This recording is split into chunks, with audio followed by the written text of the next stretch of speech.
Our friends talk about you, all it does is just tear me down. Ba, ba, ba, ba. My heart breaks a little when I hear your name. Yeah, it all just sounds like ooh. 1, 2, 3. Too young, too dumb to realize that I shouldn't bite you long. All right, yeah. I didn't know I had it like that. Well, now you know, brother.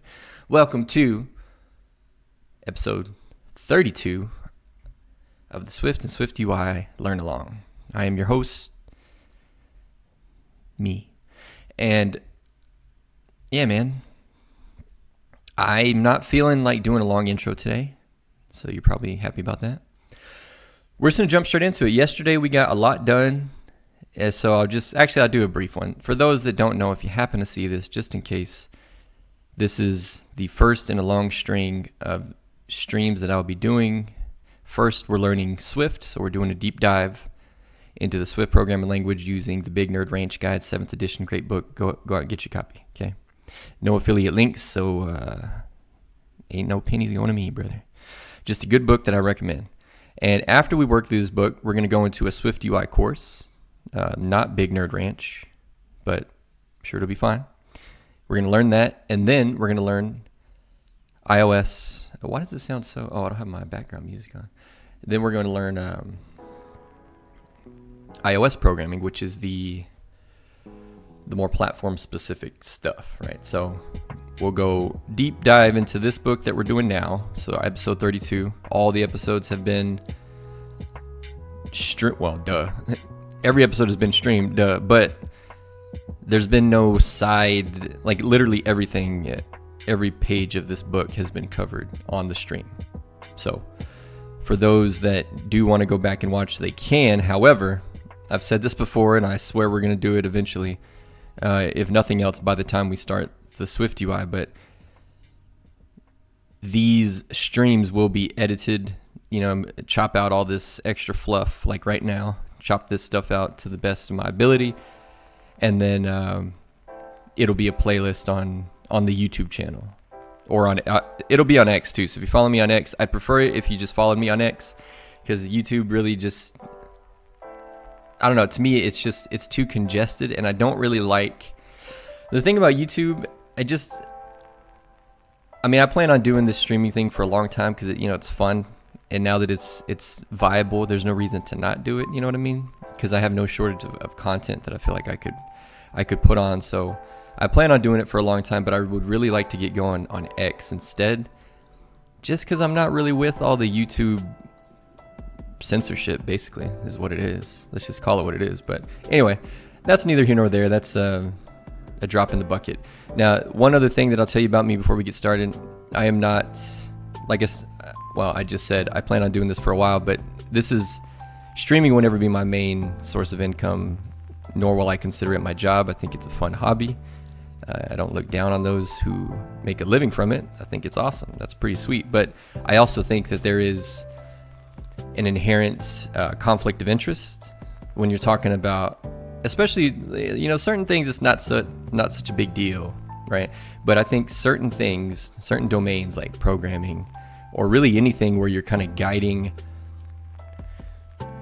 the thinking processes, the schools of thought, the opinions about things that really matter in technology really matters. And if you listen to the wrong advice, you can really start to waste a lot of your own time. You can whiff on a lot of opportunities. So I only say that to say, you're watching a person that's actually learning in real time. So I call it fly on the wall learning, because I'm not interacting with you guys. I'm logging this experience, and I'm hoping it can be helpful to other people. But first and foremost, I'm actually learning this stuff. So it's not going to be what I would call the polished experience of a tutorial you would see on YouTube and things of that nature. It's just nitty gritty, putting the hours in type thing. I'll talk through everything as best I can. I'm reading the book aloud, so it's not like you're sitting here watching me think, but I'm just laying out the groundwork for you, okay? So, all that being said, let's get back into it. Now, yesterday, Yesterday was really cool because we learned some very interesting things. I think we already changed the, yeah, this is the generics playground. We covered a lot on, let's just do a brief, what page was I on there? Type constraints, 516, okay. We went through quite a bit yesterday. So mainly the extensions was a big eye-opener for me. Now we don't have it. That's too bad, brother. Well, no reason I can't just open it up. So come on, brother. File, open extensions. Okay, so just a real quick recap. So extensions, we learned, can add functionality, and even in some cases supersede functionality, but we didn't cover that, and we were told that's outside the scope of this book, and that's okay, because I can't think of a use case anyway. But you can add functionality and properties. So just like you would writing a struct where you have properties or computed properties or even methods. All of those you can add using extensions. So like this, in this case, we're extending the functionality of the type double.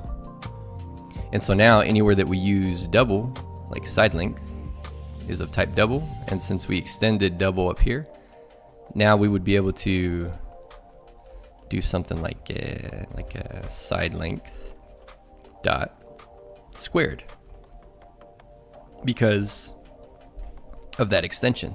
So now that, or it's just available globally now for anything using that type double. Pretty sick, eh? I thought so. It's pretty cool. So that was the long and short of it. I mean, it literally just extends it. It was so straightforward, so useful, so powerful. Yeah, it's a good chapter, man. And that fucking gnat it's still here. It's still the same fucking bug, ruining my life. But other than that, it was really eye-opening. So I mean, I don't know what else to say about it. Hopefully that's good enough. But you get it. I mean, we could add methods in here, and that would be available on the double type. But that's literally what it is. So it's a mechanism where you can. I mean, this is the way that I can best describe it. But for me, the awesome part about extensions is you can have, like, say you have a, let's just say you're in a environment where you're working in F&O, finance and operations, right? So that's where I come from, like the ERP space, effectively. So those programs are very sensitive, meaning change often will come slower than usual because these are, companies are relying on this software to manage their books, right? So you need to be very careful when you're working with these kinds of systems. And what's neat about this whole concept is if my struct, let's just say struct was instead like, well, I can stay car, fine, that's fine. But let's just say the car is my primary item in my inventory, and all of the properties inside of it and the calculations and the fuel level. These are all things that are effectively the backbone of your pricing models and your business at large. Like, it's how you charge people, it's how you ascertain how much, what to charge, when to charge, stuff like that, right? So you wouldn't necessarily want to be touching that logic all the time. Like you really wouldn't want to add something here unless you were sure that it was really foundational and I'll say at the core of what car is.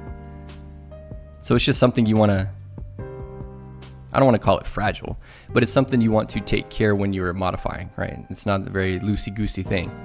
It's not like we're just playing with strings or whatever. These have far-reaching effects, and many other calculations are going to depend on what's in here.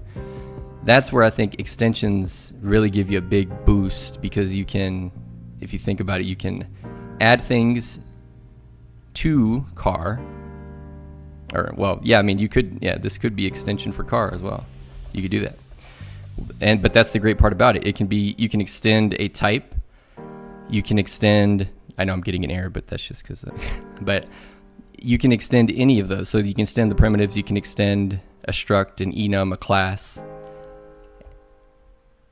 And that's incredible. It's incredible.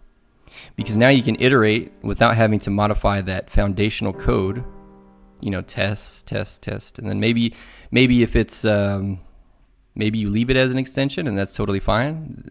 As far as we know from what we learned, you're not making a decision between like, okay, an extension is, it's more flexible, but it's less performant kind of a thing. No, there was no talk of that. Maybe there is, but we didn't find out about that, and I doubt that that's how it works. So, because the compiler does all that for you, right? So, anyway, think about it in that way. So it's just a way to extend the functionality of any type, almost any type, except for a bool, right? But let me close. Oh boy. I can't get to the dock from here. Good old macOS. Okay. See what I have to go through just to exit full screen. It's just nuts, dude. Come on. All right, so then I just wanted to close, get to my dock, and close the other, show all windows, generics, and yeah, revert those. Okay. Now, actually, before we get started, there was one thing I wanted to do. I wanted to read through the SSWG 2024 annual update. Why? Because this is, well, you can see it right there, Swift Server Work Group. And this is very important because the progress of this group, this work group, is effectively tied to Swift's ability to be a general purpose programming language you can use on any platform, not just Apple's platforms. So you could go and write web applications and, on Windows and anything kind of a thing. But of course, this is centered around servers, so not necessarily, maybe Windows is not a good, although that does already exist. Swift is on Windows, but this is something to pay attention to if you want to use Swift outside of the Apple ecosystem effectively. So I want to read this because that's exactly what I want to do. So after our application, the app that we're going to write first will be an iOS app and a iPad OS app. But there will definitely be an API that I want to write in Swift, and that will be dependent on the work that these guys have done to put Swift on Linux, because the vast majority of servers, including my own that I'm going to be running my app on, will be Linux servers. So so let's check it out. So in this annual post, the Swift Server Work Group, SSWG, reflects on the community, ecosystem-wide accomplishments, and the work group's focus area for the year ahead. Since our previous update, Swift on the server has continued to grow in many ways. Let's start with a look at the progress made in 2023, then look ahead and next steps for 2024. 2023 in review, Server Community Survey. For the first time ever, the SSWG ran a developer community survey aimed at collecting feedback and information about the shape and breadth of the Swift server ecosystem. We received a great response, and we'd like to thank everyone who participated. We've analyzed the responses to help direct the workgroup's efforts, as well as provide visibility into how the ecosystem is doing. For example, while the majority of respondents already used Swift concurrency, there remains challenges in some areas with adoption. We also learned that there is a lot of interest in standardized tooling, such as Swift format and SourceKit LSP. Yeah, these are two things that I was really hoping would already be just there. it's not really. People keep saying it is, but then you go try it, and I'm like, that's not really.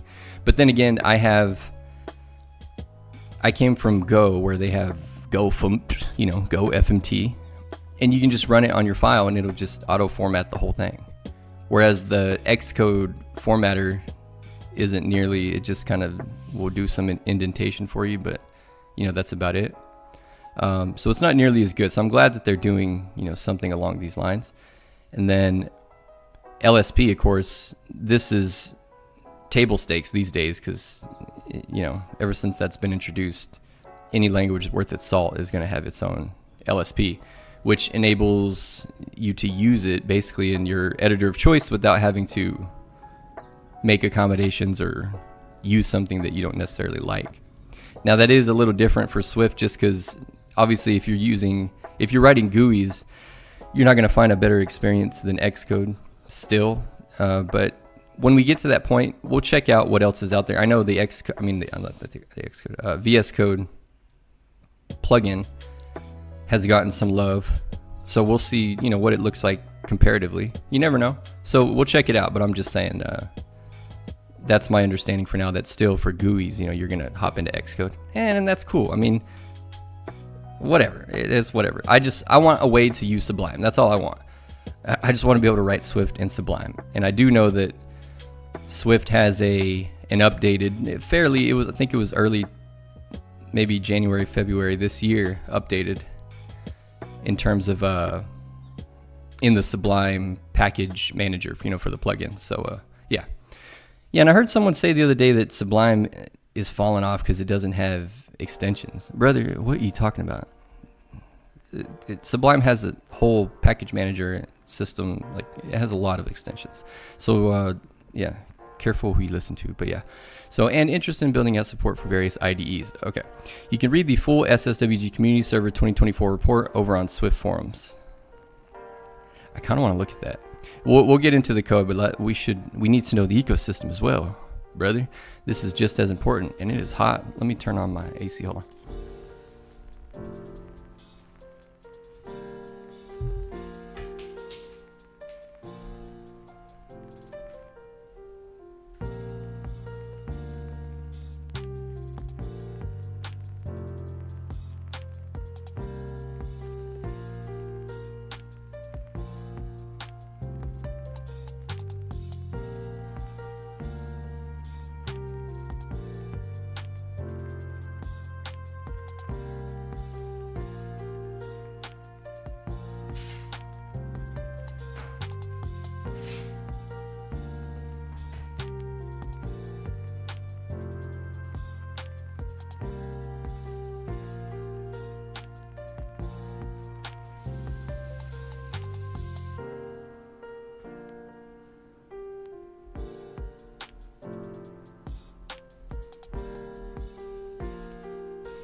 Okay, I'm gonna try an experiment and see if by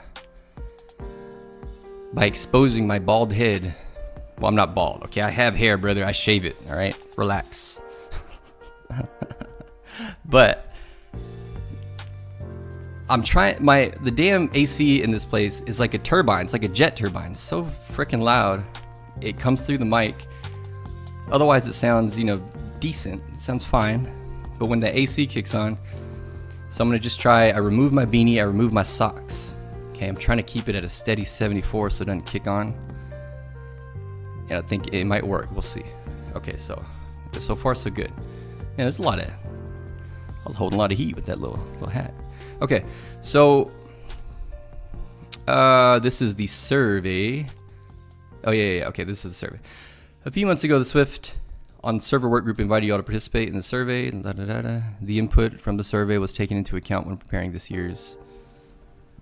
Okay, what follows is a short summary of the survey, along with some light analysis. Respondents. This is always important. While most respondents to the survey self-describe themselves as iOS mobile developers, 58%, a large chunk can be attributed to backend and full stack developers, roughly 35%.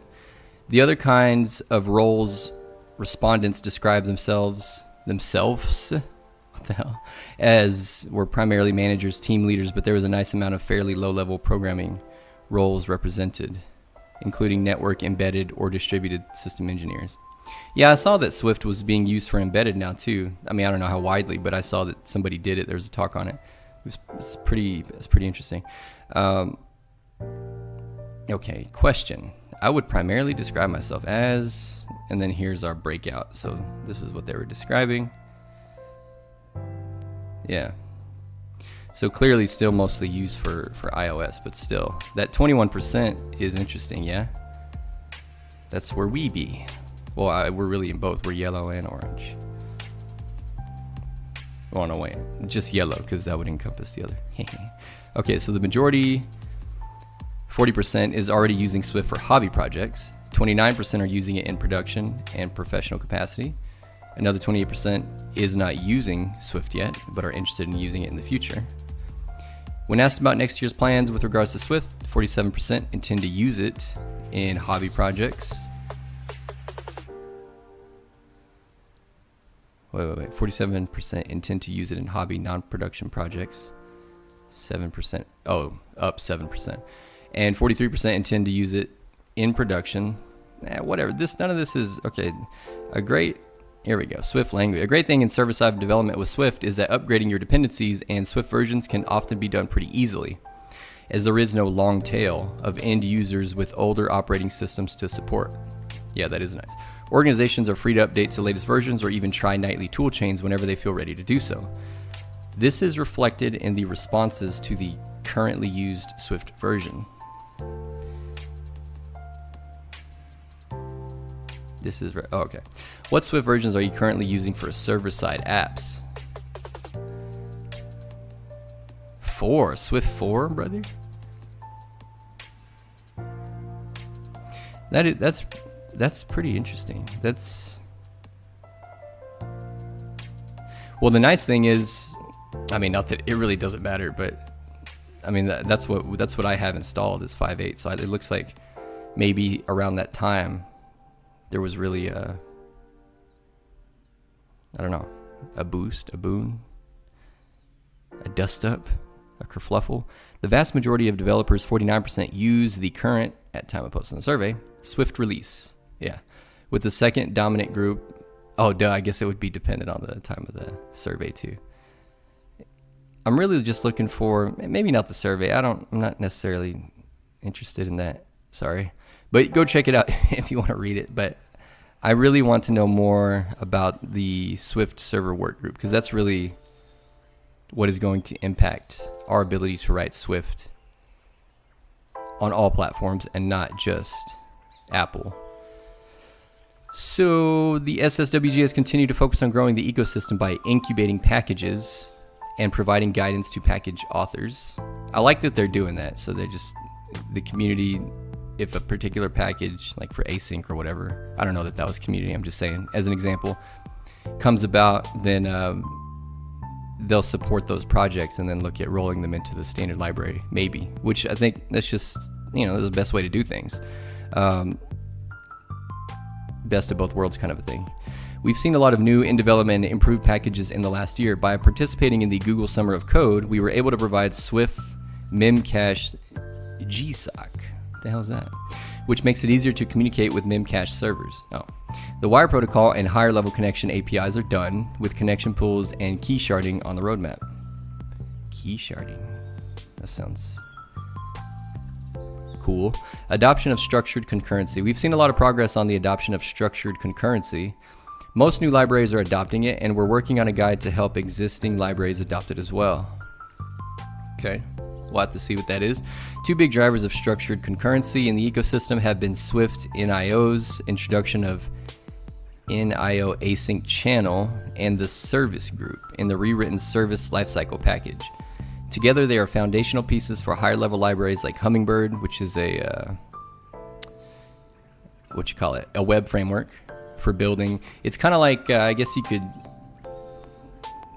I'm not performance wise, but in terms of size, based off like how I looked at it in the scale. So there's two major ones with Swift that I'm aware of. There's this one, there's Hummingbird, which is more for your smaller sites. And then you have your like batteries included, kind of, like Svelte kit, Astro type big framework in Vapor. But you could use either or. But apparently I've not used either one directly, so I just know what I know based off the documentation that I consumed, and that's it. And then gRPC to build logic using structured concurrency. gRPC being a protocol unto itself. Remote function calls, basically. So tooling improvements. Tooling has seen some tremendous improvements in 2023 with the introduction of SwiftUI. Ooh, what is that? Yeah, this is what I'm interested in, tooling. A Swift toolchain installer and manager. Written in Swift. Installing, managing, and switching between Swift toolchains. Oh, kind of like OCaml's OPAM or MVM for Node. That kind of thing. Yeah. Yeah, Rust up. Okay. That's cool. Not much use to me, but that's cool that it's there. Dependabot for Swift. What the hell's that? Dependabot can now open. Wait, what? What is that a GitHub thing? Yeah. Dependabot is a feature of GitHub whose main purpose is to assist developers in staying on top of their dependency ecosystem. It does this by automating the dependency update process, which in turn proactively addresses any potential.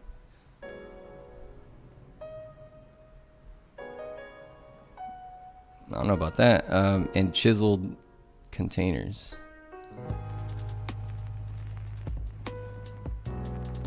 Chiseled containers are based off the distroless concept and provide very stripped down environments for your applications. No shell, no package manager, which provides smaller container images and a smaller attack surface. Oh, that's cool. Yeah. Yeah, these are getting really popular, but effectively the same thing, but I guess they're just whoever these wizards are that push the container technology forward are just finding better and better ways to make them more lean. So that's cool. So I have to remember that one.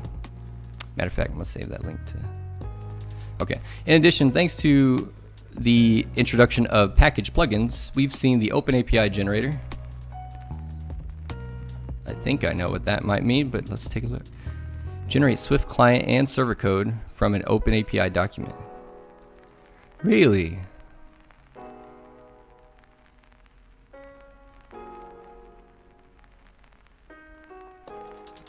Hot diggity. Okay, let me go ahead and save that too, brother. Yeah, so if you're not familiar with not OpenAI, OpenAPI, it used to be called Swagger. Yeah, there it is right there, Swagger. But now it's, well, I guess it's two different. It was Swagger, but then the OpenAPI initiative came from it. So now there's the OpenAPI as a spec. Like this is a standard for making REST APIs effectively, or as other people more aptly like to call them, JSON APIs. Not necessarily following REST, but I wonder if it can show you you don't have to pay for it, but they make it easier if you do pay for it. But I don't want to get too far. I was hoping it would be, there was some web page where they had it right on the front page, but effectively it's a standard to create your APIs, and you can do your testing for all of your, all of your verbs, the get, put, post, whatever. You can test all of those live inside an interactive document, and it's also self-documenting. It is the API, and you can also test the API.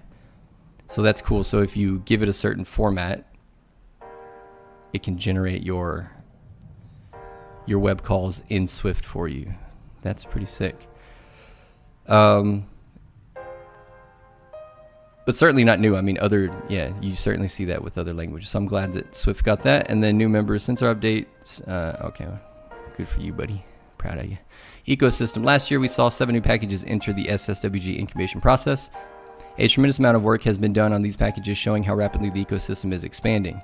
Swift distributed actors, A cluster was accepted in January 2023. This package enables writing peer-to-peer clusters in Swift using distributed actors. Wow.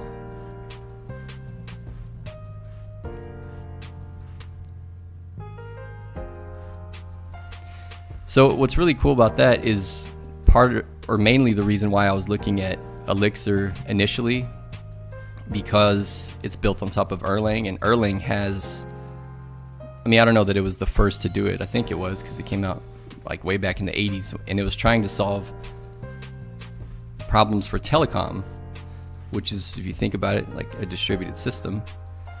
Now we're using that term a bit differently, but same concept, right? So yeah, I wonder to what degree it emulates the actor model. I'm gonna save that one too. Cassandra client, distributed database. Yeah, that's fine. I've never touched Cassandra though, but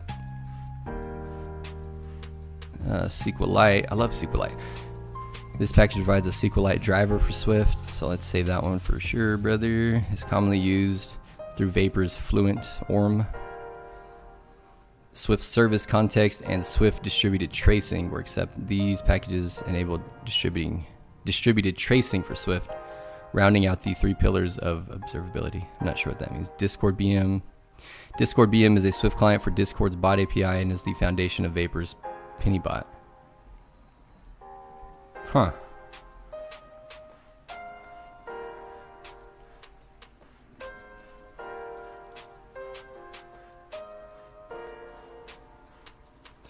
And then the Open API generator, yeah. Mongo Kitten is a popular MongoDB driver for Swift. Okay, goals for 2024. Preparing for Swift 6. In preparation for Swift 6, we'll be looking at the impact of strict concurrency checking across the server ecosystem.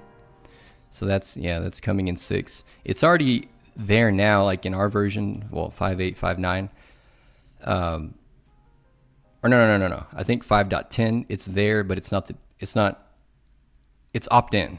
But when 6 comes out, it's going to be the default in terms of this being on strict concurrency checking.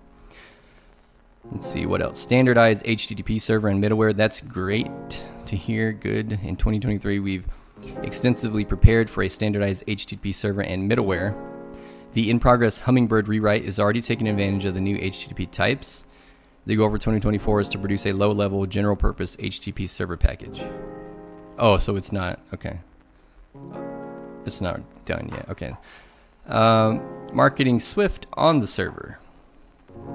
Marketing Swift on the server is a big focus area for 2024 with the introduction of the redesigned navigation of the Swift.org website. Okay, so that's just saying they're going to put more effort on bringing awareness to this, like the existence of it at all. Which is a good point, because honestly, there was so much misinformation about Swift out there when I was initially looking at it. I think even now, if you went out and looked for, I mean, if you didn't know to just come directly here, which I didn't know Swift.org existed, you know.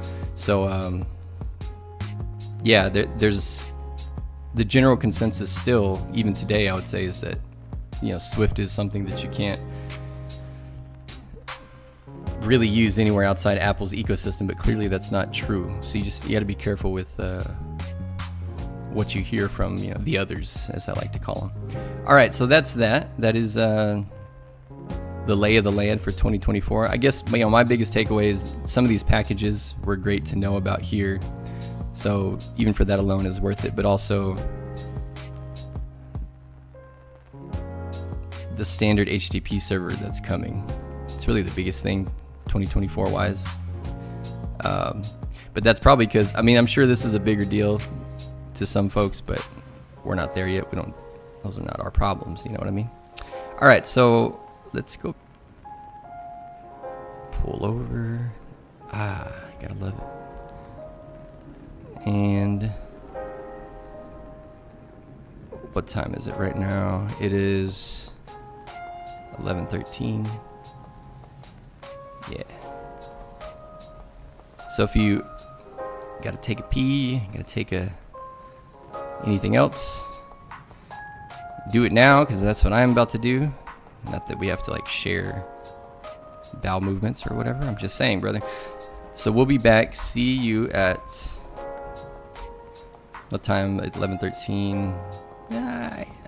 You know, let's take a 15 and go get some coffee, get some water, do some push-ups, you know, do some sit-ups, whatever you want to do.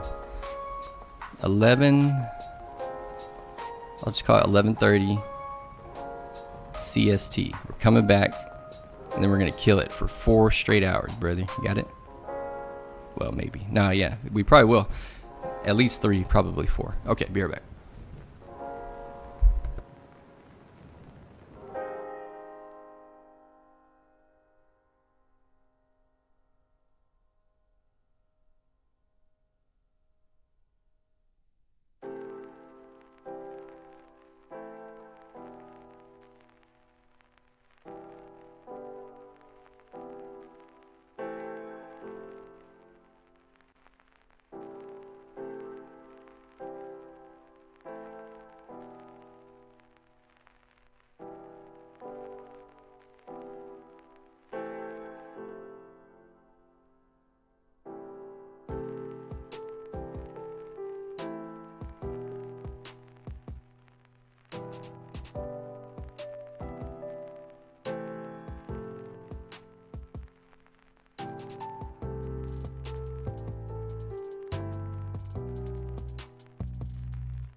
All right, we back. Cut it.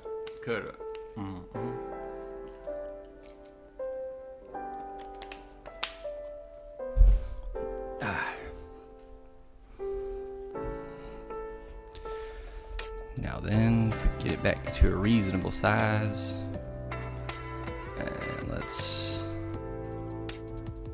hot bibbity. Okay.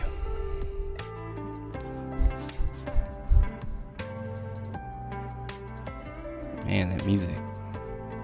All right. Extensions. Oh yeah. We were just talking through it, and then we read the survey, so now we're back to it. All right. So we left off on. We did this. I feel like it was 516. It sounds right for some reason. Yeah. Okay. Type constraints. When writing generic functions and data types, by default, you do not know anything about the concrete type. Hold on, brother. I got it.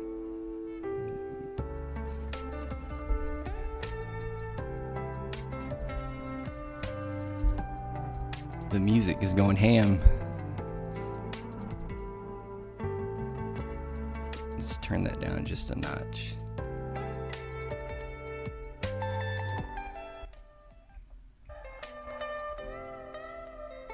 There we go.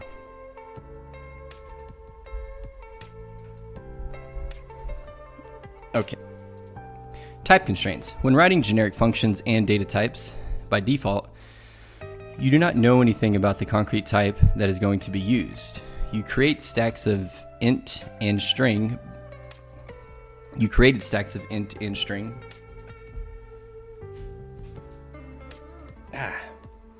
But you can create stacks of any type. The practical impact of this lack of knowledge is that there is very little you can do. There's very little you can do with the value of a placeholder type.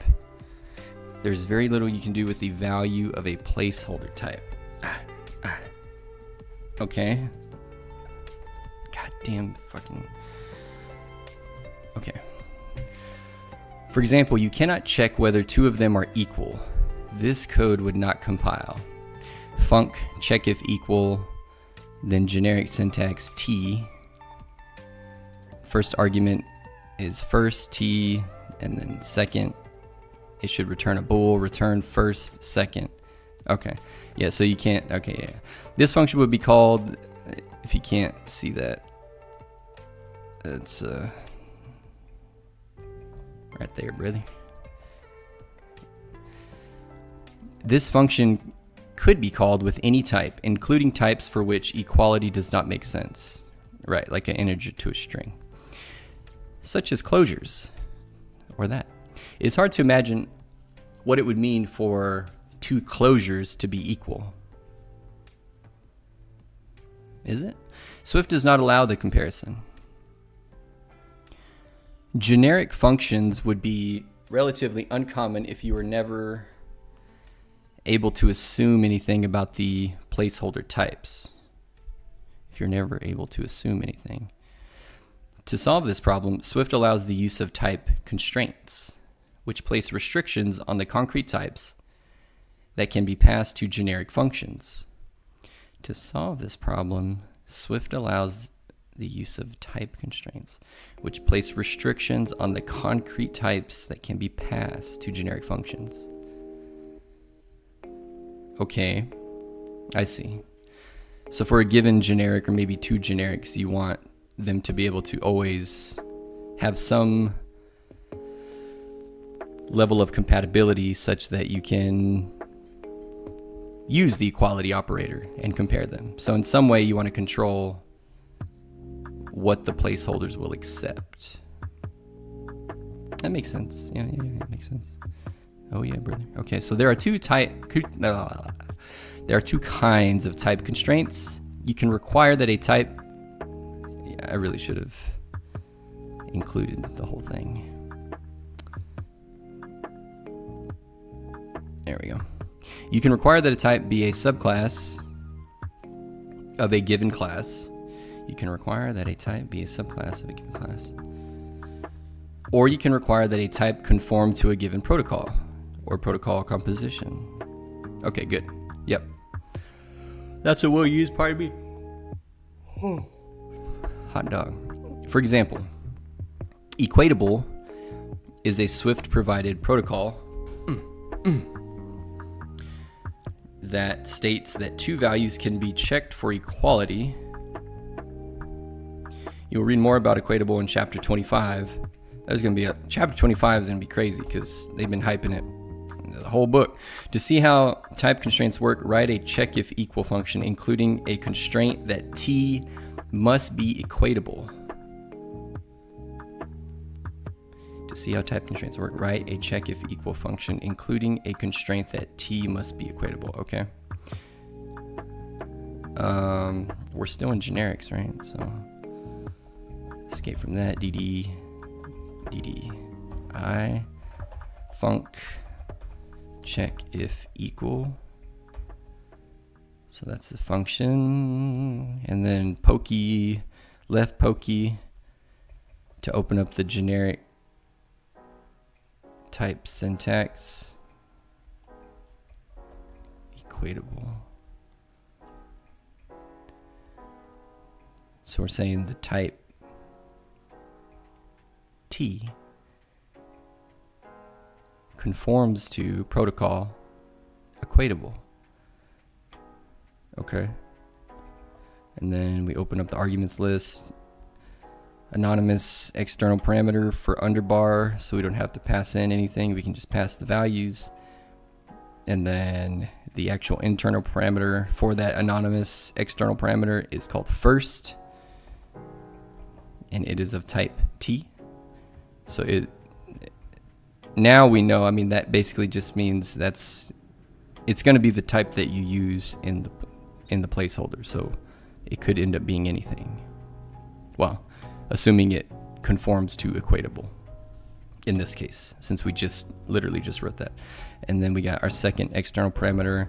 The internal parameter's name is second, and same story there. It's going to be the same type of whatever the placeholder ends up being in this case. And then to round out the function signature, we say that this function will return a bool. You understand? It will. That's what we're saying. It must. All right, or it's an error. All right, so the body of the function, this has to return a bool. True, false. Bool, boolean, true or false. Got it? All right, you got it. All right, return first. Equality operator is the double equal sign. So this is how we say something is equal to another. Return first is equal to second. So we either get true or false back from this. All right, there, guy. And wait, so if bool, oh, I see. Okay, it was throwing me off. It was on the other line. Okay, so then yeah, okay, beneath that, print check if equal 1 1 no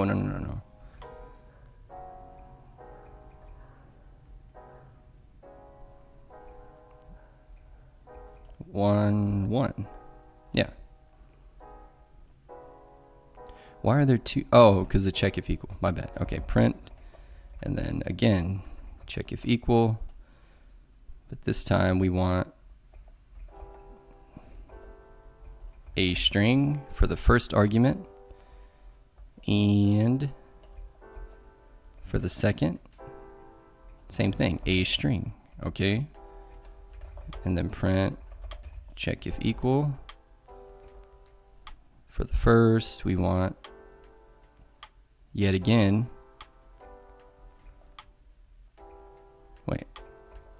a string, and then for the second, a different string. Okay, Command Shift Enter. So what do we get here?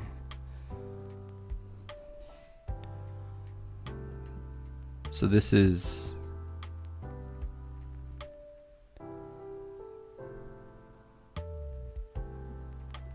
false because this doesn't mean anything. Print check if equal 1 1 is true, because 1 is equal to 1. And in this case, it's string to string, so you can do a comparison, so that's also true. And here we can also do the comparison, but it's not true because a string is not equal to a different string. Straightforward enough. Every placeholder type, t, u, etc. can have its own constraints. For example, write a function. Wait, so what were they trying? What were they? To prove that the equatable type constraint works, try it with instances of. Oh, my bad. I skipped a section. Okay. You use the same protocol syntax you saw in chapter 19 to declare that the placeholder t must conform to equatable. So that's right here. That's what we did here inside the pokies. Do the hokey pokey and you turn yourself around.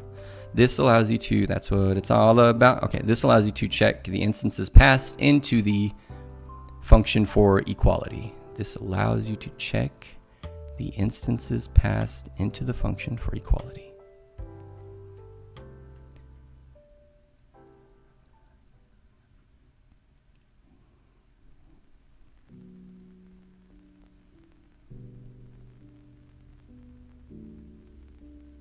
Okay. As the console shows, the first two checks evaluate to true and the third to false. True, true, false. Okay. Tracking, brothers. To prove that the equatable type constraint works, try it with instances of stack. All right. So print. Check if equal. First value. Int stack. Man, hold on one sec. The trash smells terrible. I can smell it from here.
Must have left piece something in there, brother. Boy, I wouldn't smell very good. Okay, so now where were we? Int stack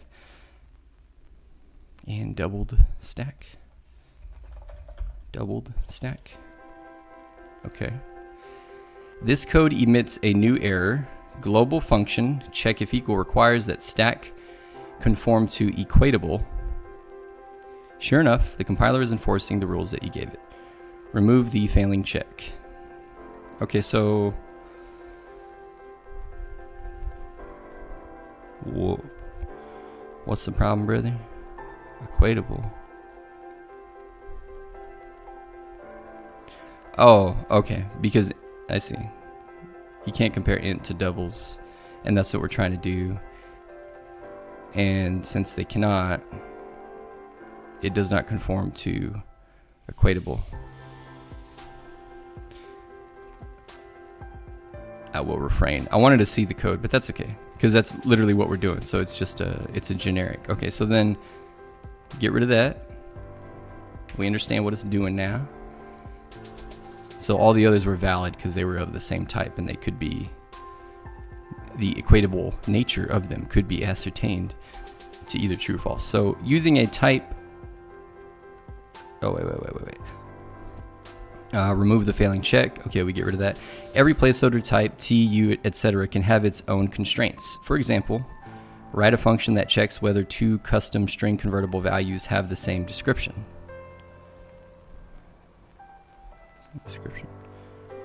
Using a type constraint to check custom string convertible values. Oh. Write a function that, okay. Func check if description match.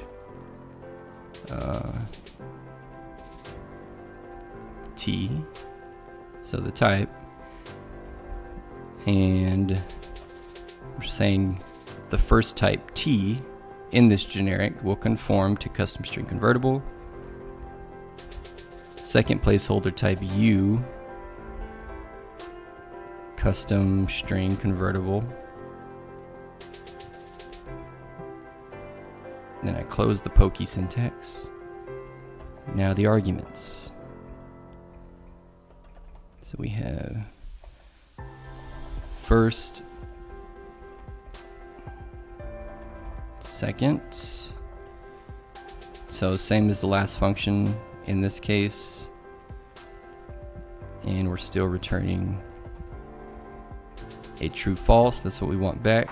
So bool and then return first description. So we're saying return true or false based on whether or not the first value's description is equal to the second value's description that we pass into it. And then to call it, so now we're writing the caller for this function. Print being a global function. And then inside of it, our function, check if descriptions match.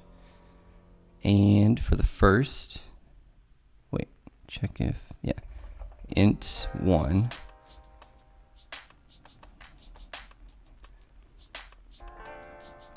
Even though 1's already an integer, so that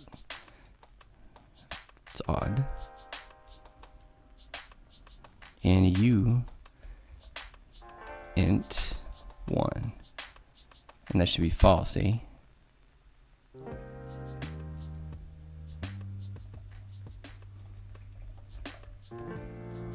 And then what? You want me to write? Okay.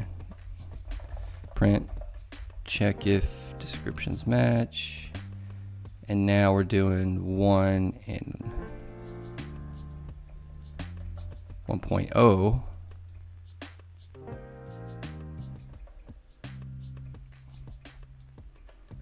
And then one more, check if descriptions match. Float. So this is what we would use to convert it, yeah? Normally. But it's already a float. Float 1.0.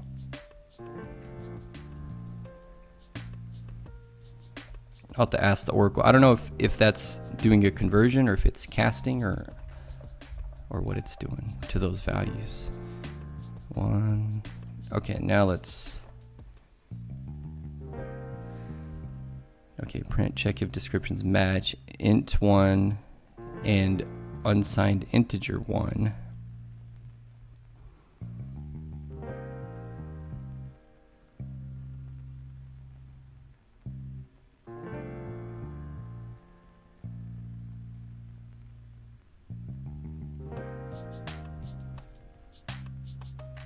Oh, I see.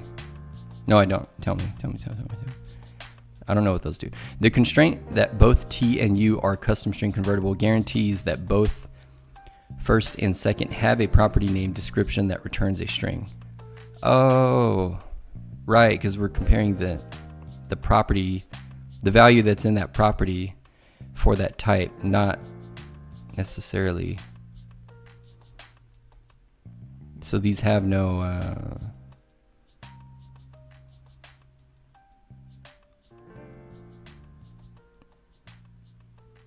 have no type, so that's false. I think that's why, but we'll see. Okay, so then because those are just raw values. The constraint that both T and U are custom string convertible guarantees that both first and second have a property named description. Property named description that returns a string. So if you recall that it's basically looking for like in the type itself for integer, unsigned integer, all that, there would be a, we saw it yesterday a million times, but you know, there'd be a property called description in the type itself, and that's what it's comparing.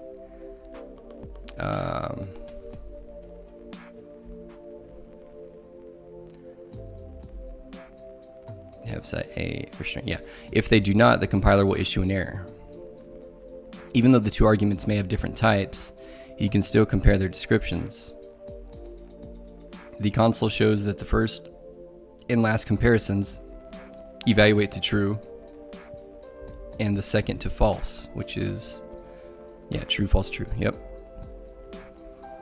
So this is the only one that evaluated to false.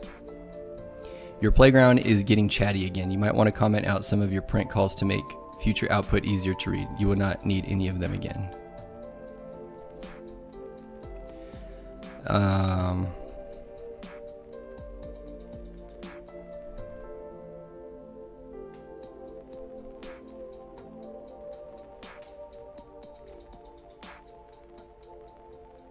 The only thing I'm unclear on that I will ask the Oracle now,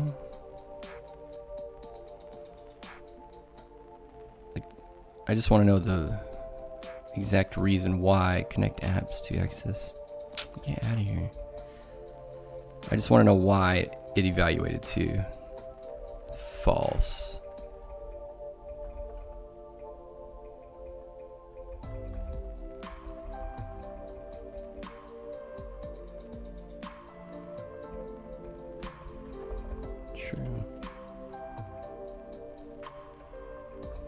Why does the second evaluate to false in Swift?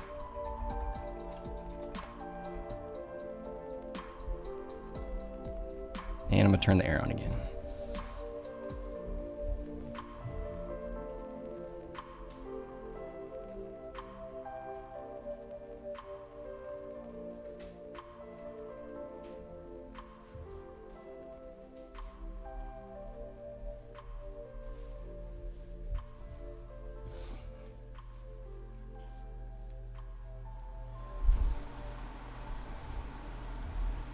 Pardon the white noise, that's just the turbines are going. They get going, you can't stop them. Alright, so in Swift, custom string convertible protocol requires a description property that provides a textual representation of an instance. When the, oh wait a minute.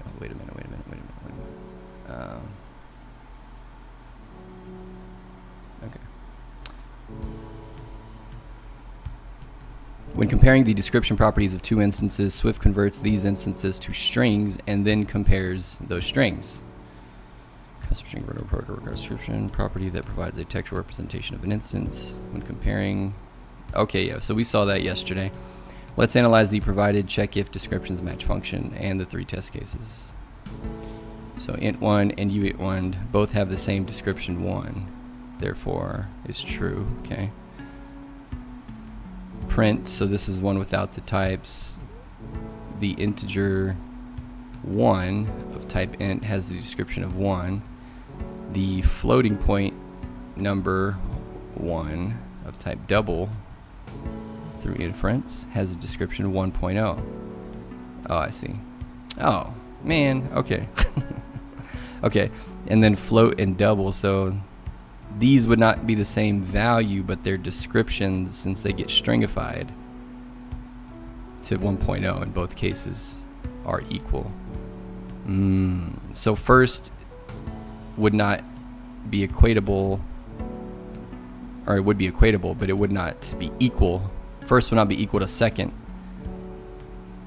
because a float and a double are two different types, but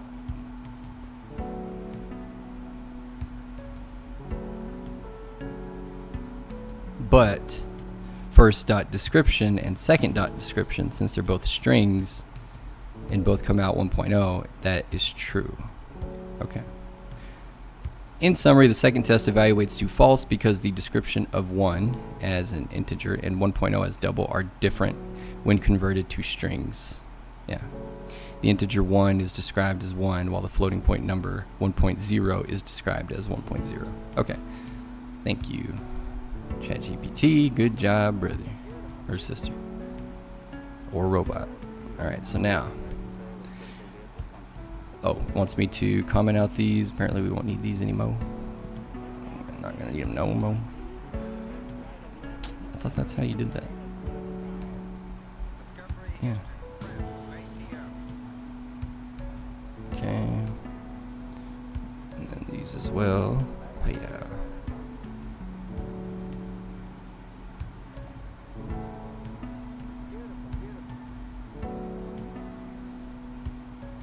Okay.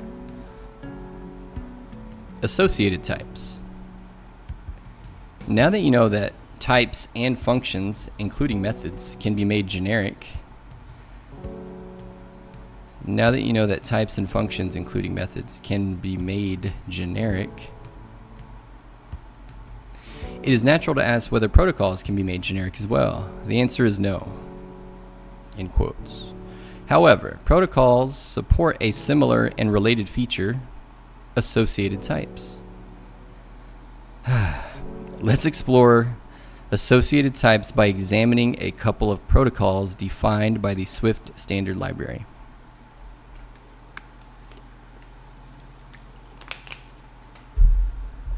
Yeah, let's do that, brother.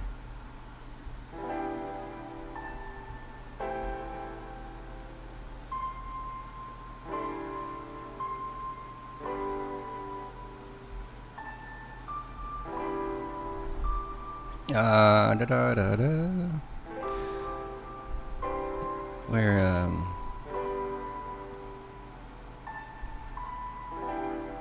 oh yeah. However, protocols support a similar and related feature, associated types. Let's explore associated types by examining a couple of protocols defined by the Swift standard library. The two protocols you will examine are iterator protocol and sequence. Iterator protocol and sequence, which together allow you to make your own types that can be iterated over in for-in loops. Okay. All right, that piano is really annoying.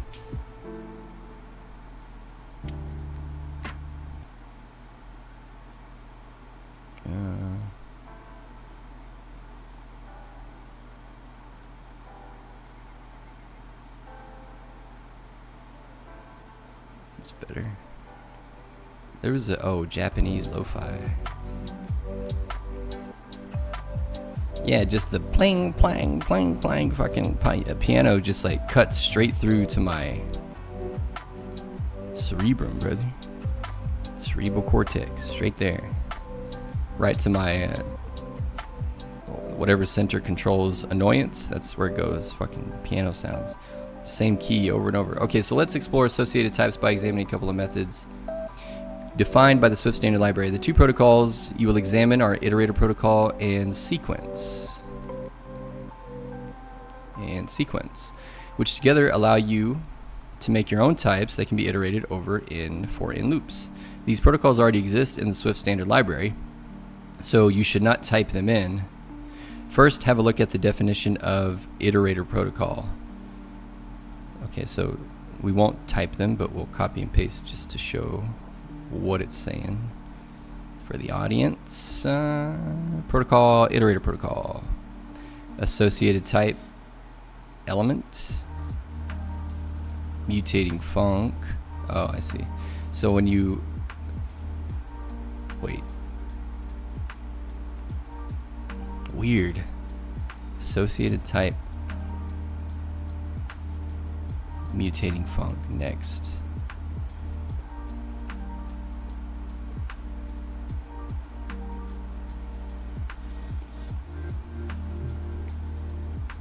Huh. Why? Like, why? I guess they're about to tell us. Iterator protocol requires a single mutating method, next, which returns a value of type optional element. With iterator protocol, you call next repeatedly and it will produce a new value each time. If the iterator is no longer able to produce new values, pardon me, next returns nil. Inside a protocol, associated type elements states that conforming types must provide a concrete type that will be used as the element type. Yeah, like that's what that's saying right there, but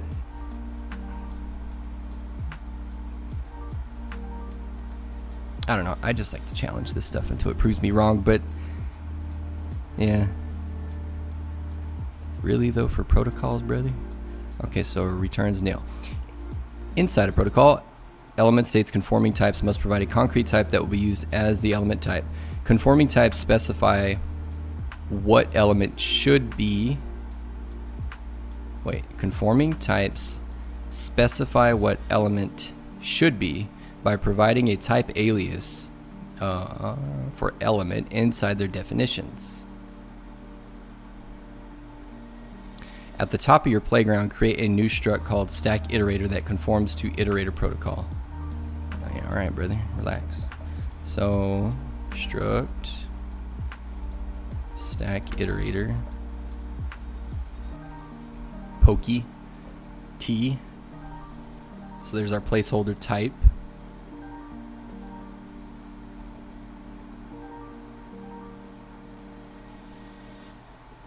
Interesting. So we're not doing it this. We're not saying.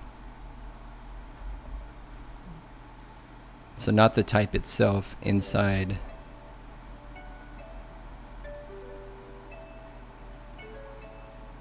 So not the input, but rather the type stack iterator, the struct itself, should adhere to iterator protocol.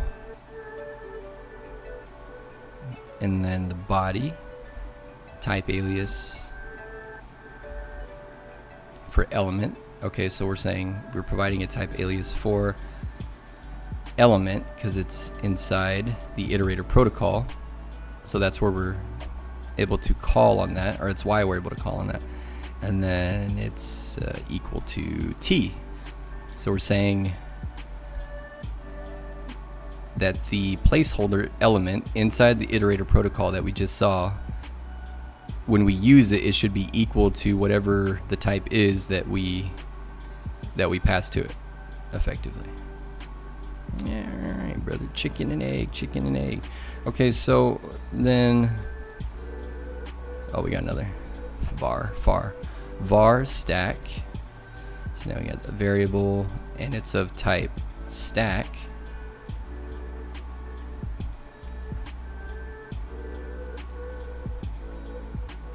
Type stack. Yeah. Okay, and then mutating func next, and it should return an optional whatever type, whatever it may be, whatever it is that we pass in. So same concept there, and then return stack. So pop an element off the stack and then return it.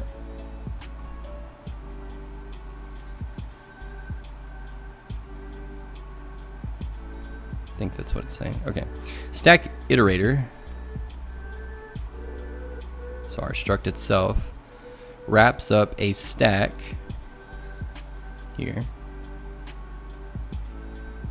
Wraps up a stack.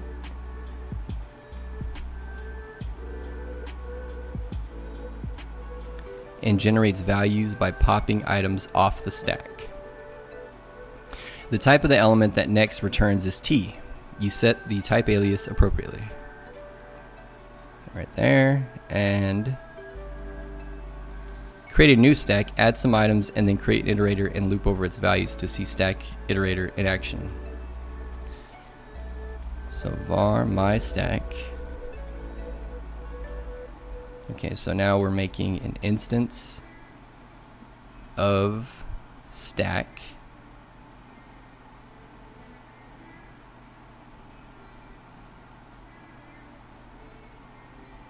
Wait, what's the problem? Stack. There we go. So we are creating an instance of my stack.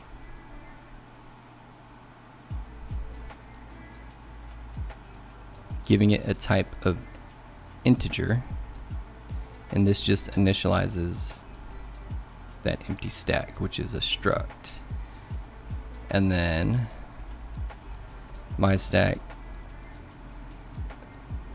So onto the stack we push the value 10. Oops. My stack. My stack. Why is it doing that across the screen now? It's really annoying. My stack push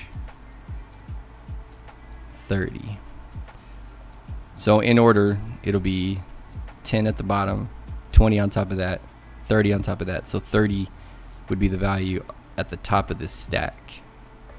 And then var my stack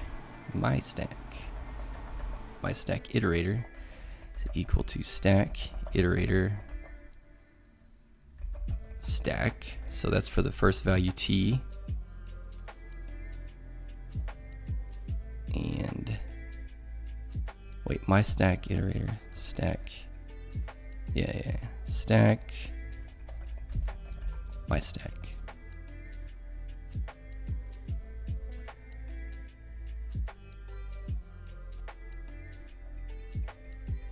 Consecutive declarations on a line must be separate. What?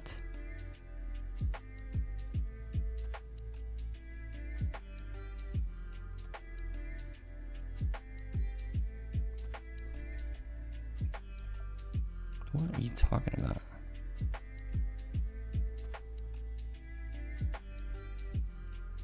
Did I check some up here?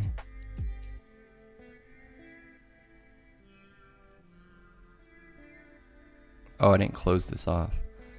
Mutating return. Oh yeah, my bad. That's why. Okay.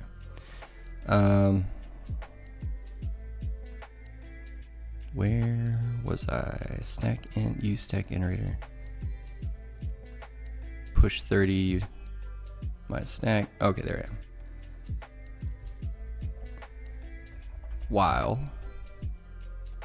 So my stack iterator is equal to stack iterator, which is that struct up there, the generic.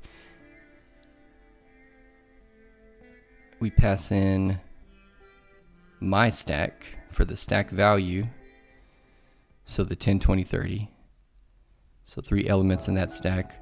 While let value equal my stack iterator. Next.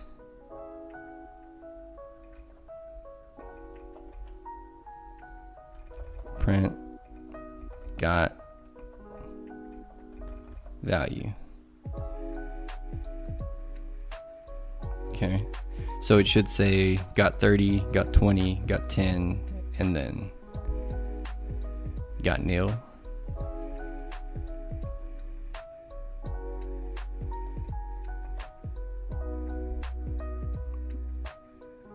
Yeah, so got 30, got 20, got 10. Okay. No, got nil, so it doesn't even run if it's nil because it's an optional. So yeah, that's why it doesn't do that. If it's nil, it's not going to run. So then in the console, you will see that 3 values pop off in last in, first out order, LIFO. Last in, LIFO. Stack iterator.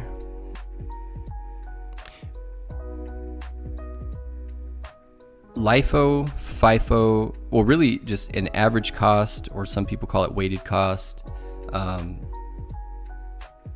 Serialized, not so much, because that's really straightforward. It's just the same all the way across. But yeah, once we get deeper into like actually writing the application, there's a lot of really interesting problems to be solved with costing in general in the ERP space. So this will be useful. Okay, so in the console you see the 3 values pop off in LIFO order. Stack iterator. So this, where is it? Here. This struct at the top. Stack iterator is a little more verbose than it needs to be. Swift can infer the type of a protocol's associated type, so you can remove the explicit type alias by indicating that next returns a T. Okay, so we don't need type alias.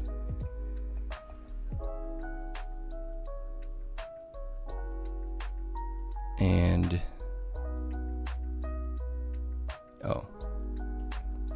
so instead of element for the alias, we can just use inference. So we just say of T, because T is what we would pass into it. So it would take the value, ascertain the type, and then it knows what type to use.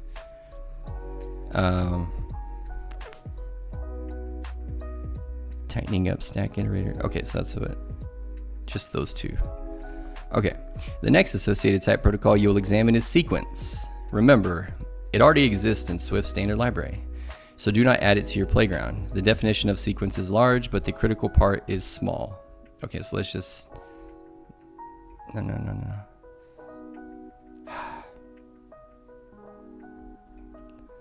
Brother, let's just take a look at it so y'all can see. Okay, protocol sequence, 2 associated types. So it's saying one of them must have, or the first type must be of type iterator and adhere to the iterator protocol. And the second can be any type, but it should satisfy the condition where the type is equal to the iterator.element. So it should be of the same type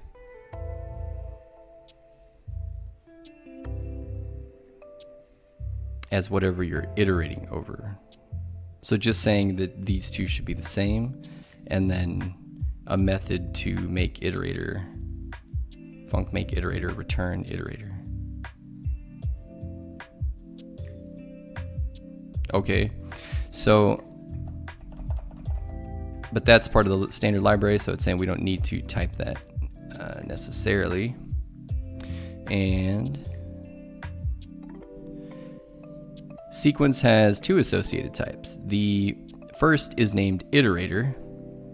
The iterator protocol syntax is type constraint on the associated type. It has the same meaning as type constraints on generics. For a type to conform to sequence, it must have an associated type iterator that conforms to the protocol iterator protocol. Yeah. The second associated type, named element, is the type your iterator returns from the next function. This associated type also uses a type constraint to ensure the element here matches the one supplied in the iterator protocol. Yeah, so it's a mechanism for keeping the whatever you pass in, it wants to use that type for your other types as well, which would mean that they can interact with one another at some level, seemingly. Sequence also requires conforming types to implement a single method, make iterator, which returns a value of the associated type iterator protocol. Associated type iterator protocol. Because you already have a suitable iterator for stacks, modify stack to conform to sequence. Okay, so struct stack element. So here, 22, and we want to make it adhere to the protocol of sequence. Okay.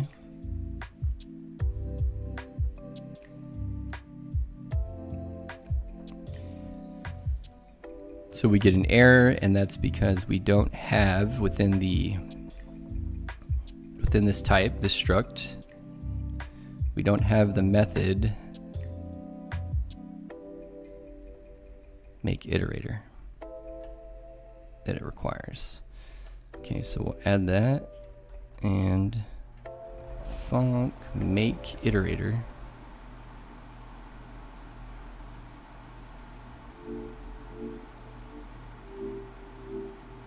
Why would it fill in just junk? What the heck? Make iterator. Okay, the return type is a stack iterator, which is our generic element. So it just returns a stack iterator of whatever type we pass to it. And we return stack iterator, stack self. So stack iterator, stack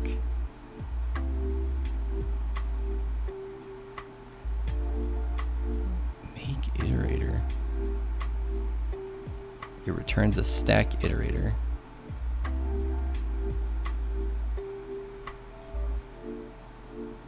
Which has a property of stack.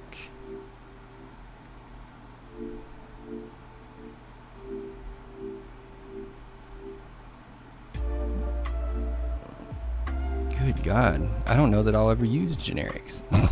I mean, shit. What? Creating itself by itself? By calling itself? What is happening? You use Swift's type inference to avoid having to explicitly state type alias iterator equals stack iterator element. Use Swift's... Forget the inference noise, brother. If I'm going to use generics, I'm typing that shit out, because this... The inference is not helpful to me here. Fuck saving time. I'd take the extra 15 minutes or whatever and write it out. Especially for a generic, you know what I mean? The sequence protocol is what Swift uses internally for its for-in loops. Now that stack conforms to sequence, you can loop over its contents. Looping through my stack. Alright, so we need a for loop under the gotcha.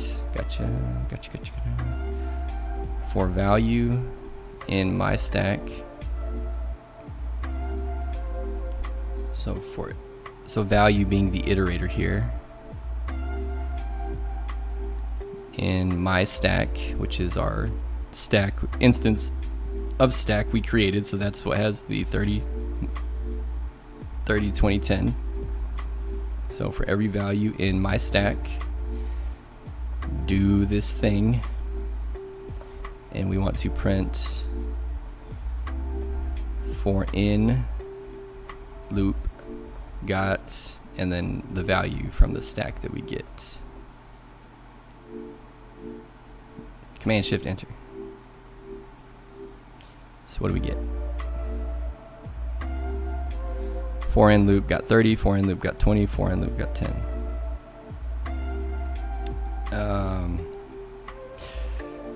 Okay. Stack iterator pops values off of its stack every time next is called. Every time next is called. Where is that at? No, it's up here. My stack. Okay, here. So every time next is called. Next, optional, and then return the stack after you pop off a value. So got 30, pop off a value. Got 20, pop off 20. Got 10, pop off 10. Okay. Yeah. It's a lot of ceremony, but I get it. I mean, it's just, again, a lot of it is perspective, because I'm just thinking, like, this is great for teams and whatnot. Maybe not so much if it's just you, because then you have a little more leeway with like how fucked up your code can be, basically, you know. But yeah, I mean, I can see the utility for teams, certainly, or even just for bigger applications too. So certainly my affinity towards these kinds of features, I'm sure, will change over time. So stack iterator pops values off of its stack every time next is called, which is a fairly destructive operation. Right, because it's gone once it pops it. Pop, get out of here, bow. And it only sends it to the console. So when a stack iterator returns nil from next, its stack property is empty. However, you were able to create an iterator from my stack from my stack. Yeah. However, you were able to create an iterator from my stack and then use my stack again in a for in loop.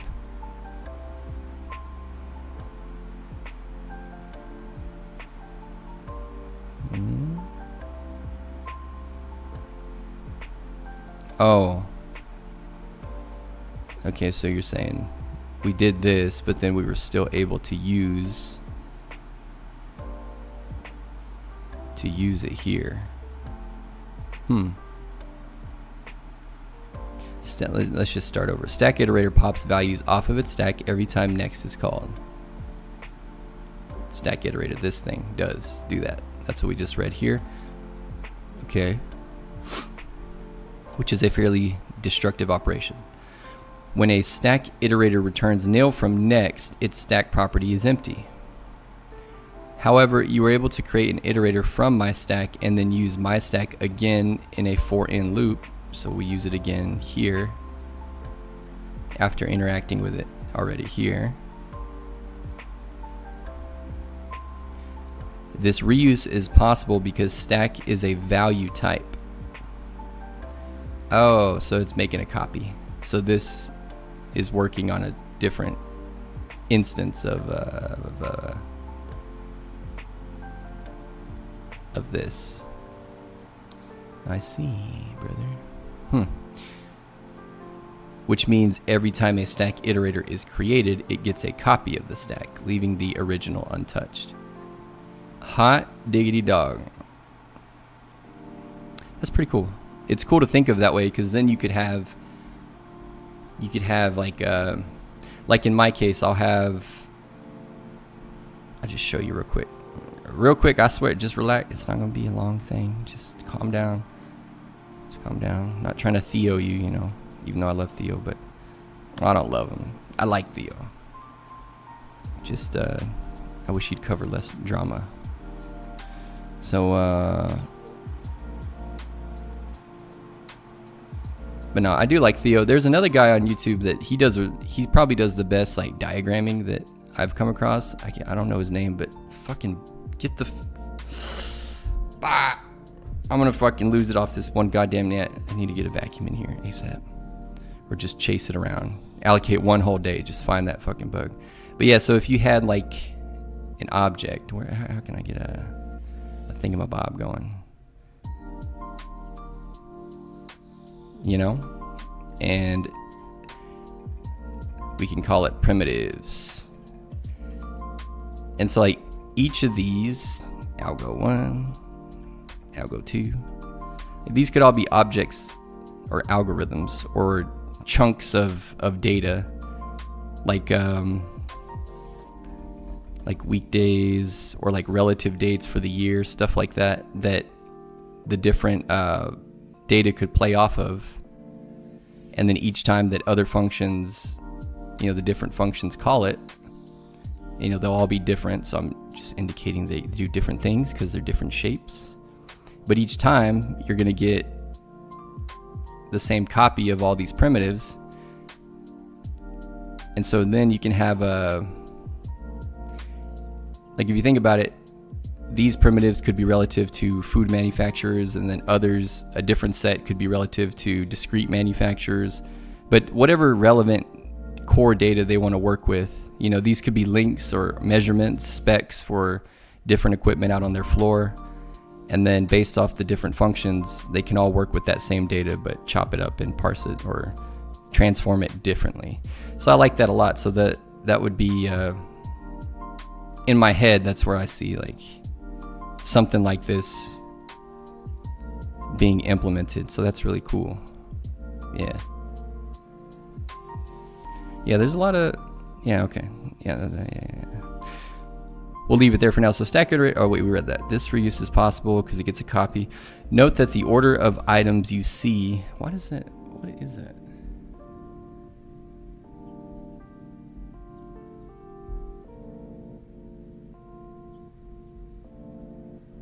GoDaddy. Note that the order of the items you see from the for in loop is the same as if you popped items off the top of the stack. The reverse of the order, wait, the reverse of the order the items were pushed on. Oh, yeah. Yeah, we get that.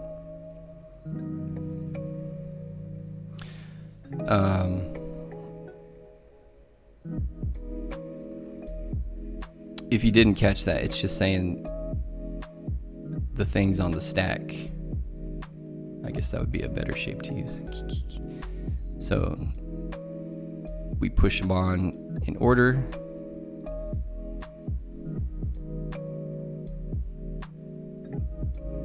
And so 30 was at the top because it was pushed on last. 30, 20. So when the pop function runs, it goes, you know, boink, boink, and then 10. So that's all they're saying. But worth visualizing at any case. Okay, type constraints in where clauses.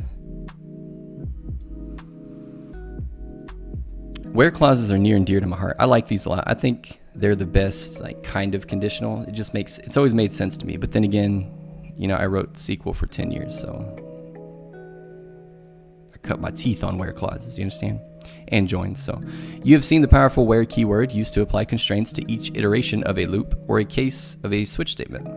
You can also use a where clause to further constrain generic arguments or return types in a function declaration. You can also use a where clause to further constrain generic arguments or return types in a function declaration. Okay. Write a new method on, I'm just gonna save that puppy right there. Okay. Write a new method on stack element that takes every element of an array and pushes it onto a stack. Write a new method on stack element that takes every element and pushes it onto a stack. Okay. Where is our struct stack here? Sequence. Is that the right? Yeah, that's the right one.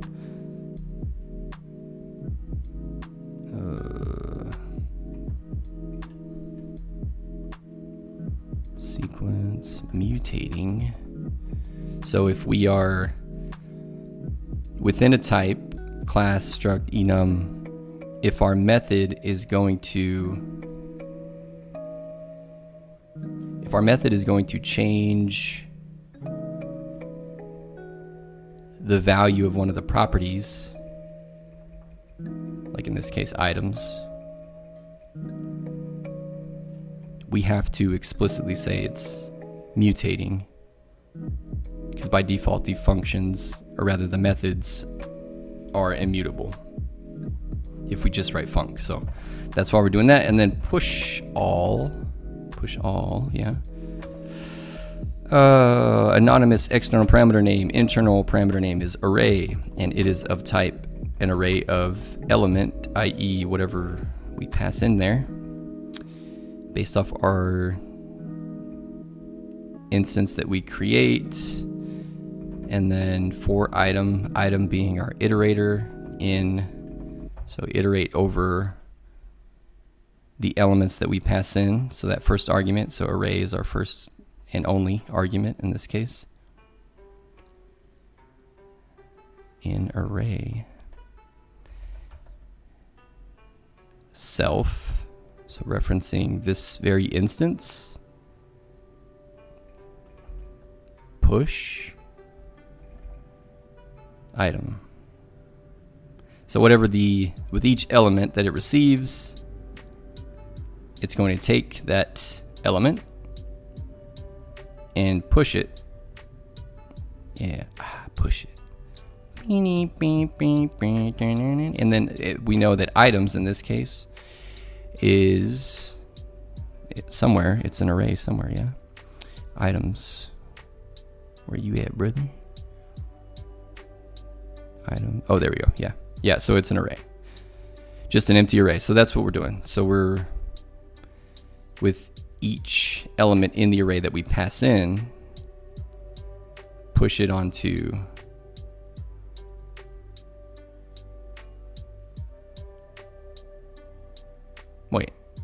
for item in array. Okay, yeah. And then push the item onto the array. Okay. Pushing items from an array onto a stack. push item. 1, 2. This fucking bug isn't. I don't know why it triggers me so bad. I hate that fucking feeling of it just flying around, and I just see a little black speck cross by every now and then. What the fuck is it doing? Buzz off, dude. There's like 4 other lights in here. What do you want? So my stack, which one did I not write? For value, print for loop. Okay, right there, right there.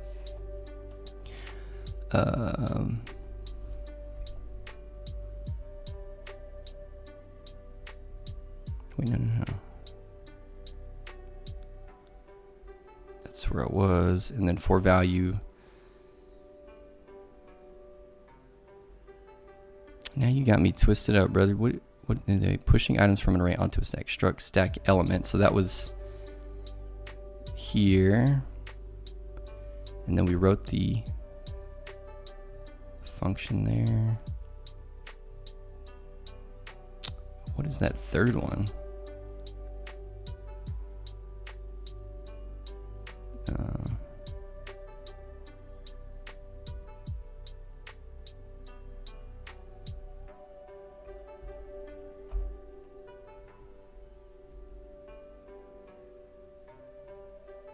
Does not conform to, is only valid. Okay, that can't be right.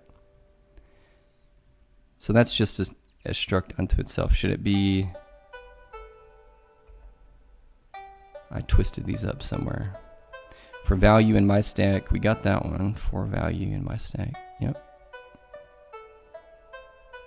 My stack iterator while let. That looks right. What? Mutating func.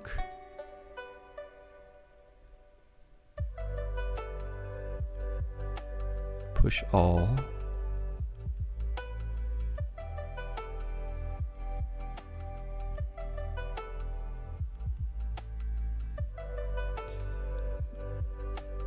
And then for value.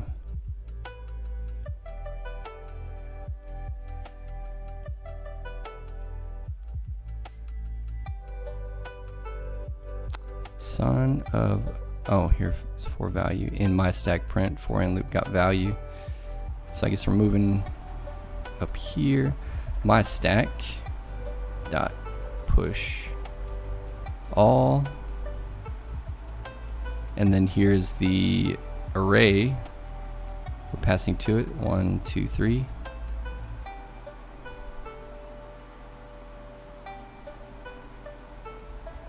And then a for ends, so for value in my stack. So for each of those, print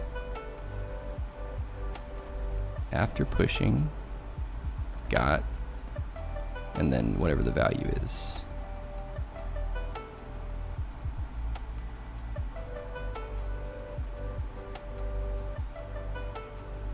Oh, it's, oh, I see. It's just showing me that that's within the struct.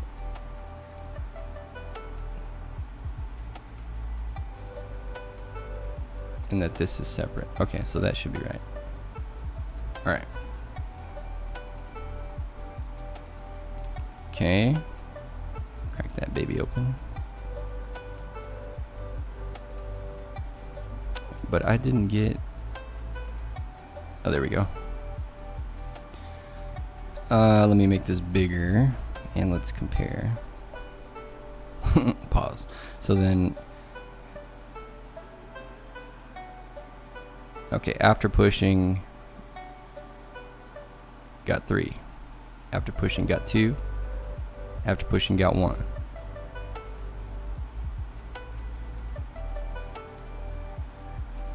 After pushing, got 3.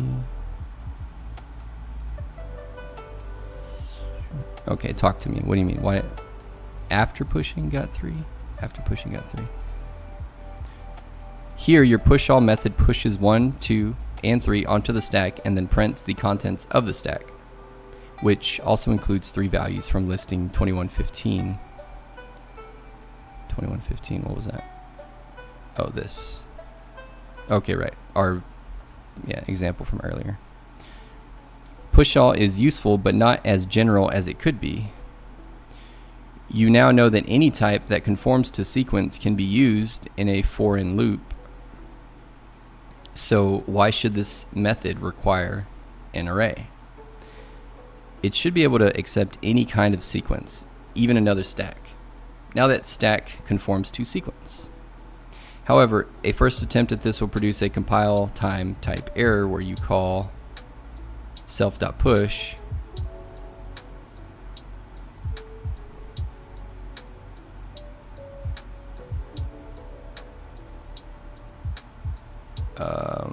I didn't get an error, brother. So my struct stack element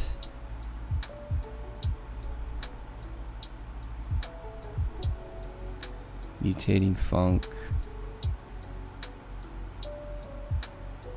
push. Okay, so yeah, push all.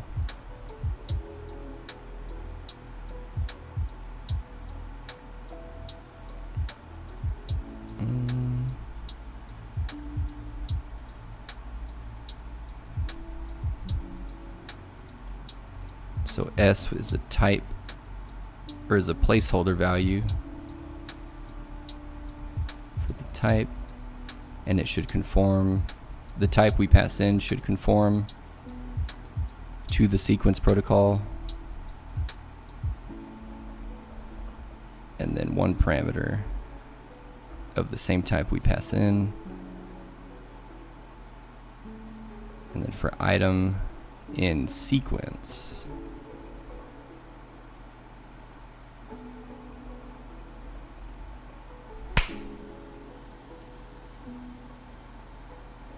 wait till I get you, motherfucker. I try to make peace. Oh, did I get him? I think I...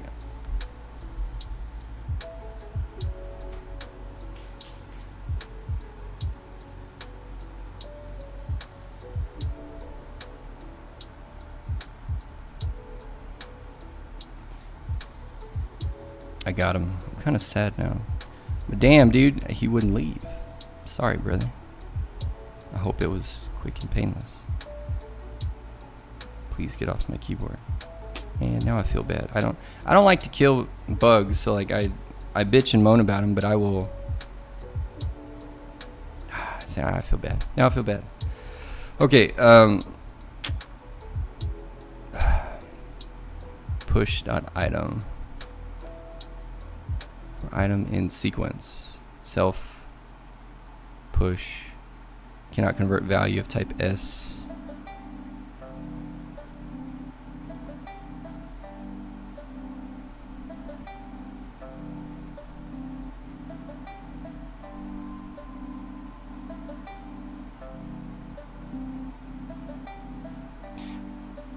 It confused me because normally they'll have you write it and then tell you made an error, but here they tell you about the error that you made and then tell you to write the error, so it kind of threw me off. So you made push all generic with placeholder type S right here, which is some type that conforms to the sequence protocol. The constraint on S guarantees that you can loop over it with the foreign syntax because we're adhering or conforming to the sequence protocol.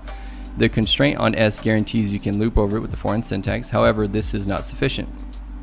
To push the items you get from sequence onto the stack, you need to guarantee that the type of the items coming from the sequence match the type of the stack's elements. Okay? That is, you need to add a constraint that the elements produced by S are themselves of type element. Swift supports constraint of this kind using a where clause.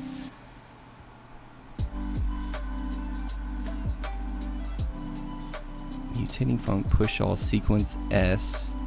So trailing the...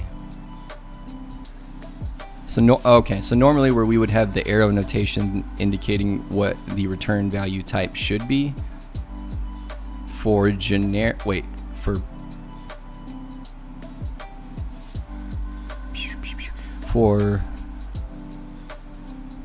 what are we calling this? For type constraints.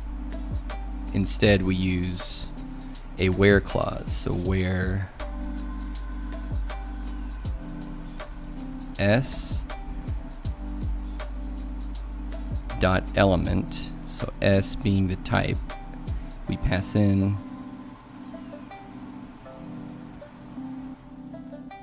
dot element.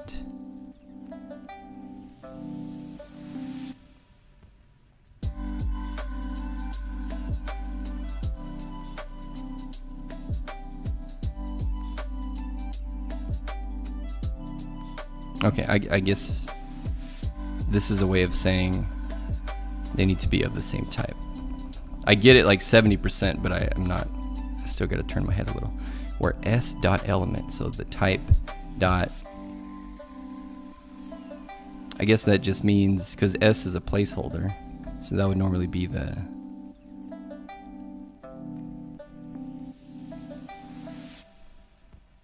oh, but s will be, I don't fucking know, but I get what it's saying. I can't reason about the dot notation currently, but we'll have the Oracle break it down, because now we've seen 3 different kinds of the conformance, and I need to line it out in my head, but we'll do that when we get to a close here. So you may push all generic with placeholder, or no, we read that. So I did the where clause, so we did where s dot element is equal to element.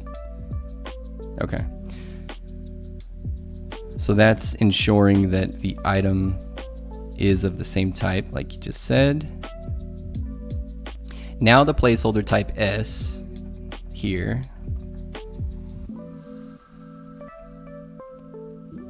must conform to the sequence protocol.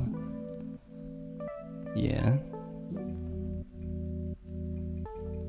Here. And meet the requirements of the where clause. So also they need to be of the same type. So whatever is being pushed onto the stack needs to be of the same type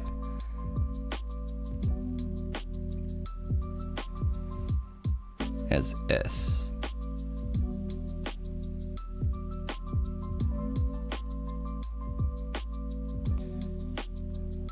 And meet the requirements of the, okay.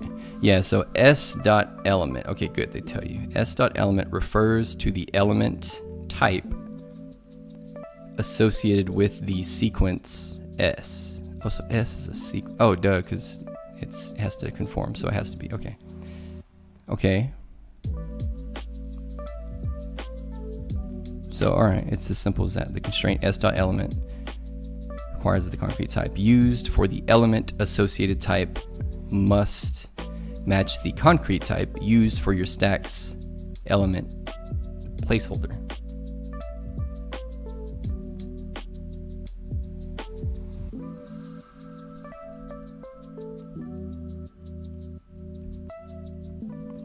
Oh, okay, I see. So, yeah, because you could pass in arrays and they can hold anything.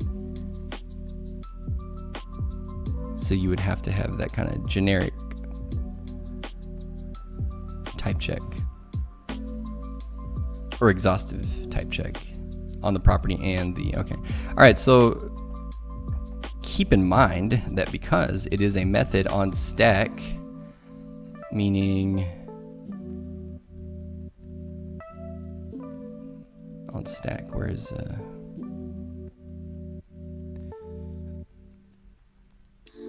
here.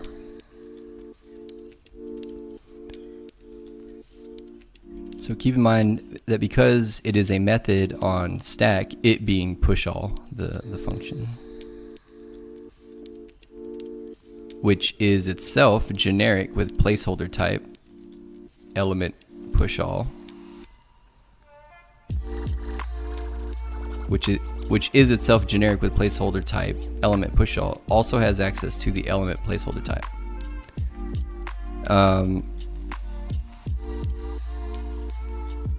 To the element oh yeah, here, that's what they're talking about. Okay, yeah, and that makes sense because what we learned about scope and all that jazz. So okay, the syntax for generic where clauses can be difficult to read at first, But an example should make it clearer. Clearer. Gooder. If your stack is holding ints,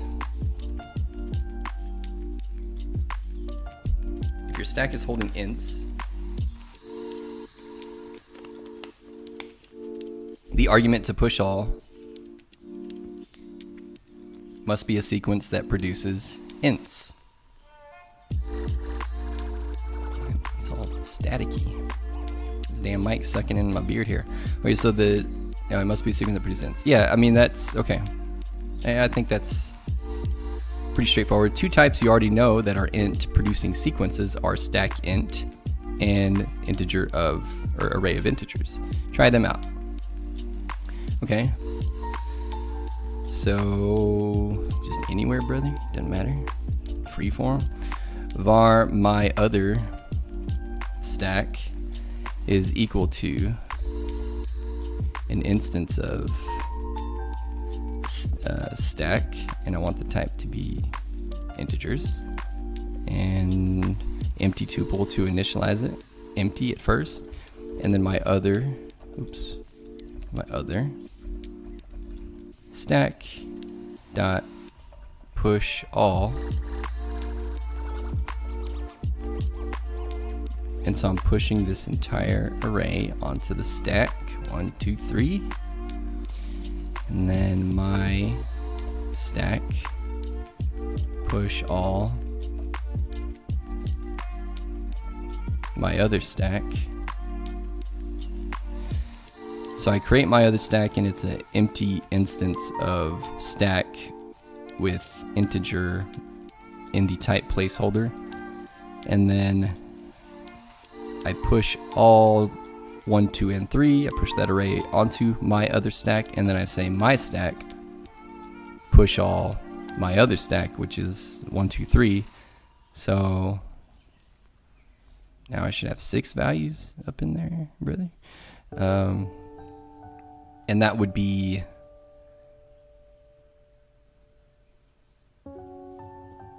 what was my stack? Was also 1 2 3. Yeah, so from top to bottom it should be what? 3 2 1 3 2 1.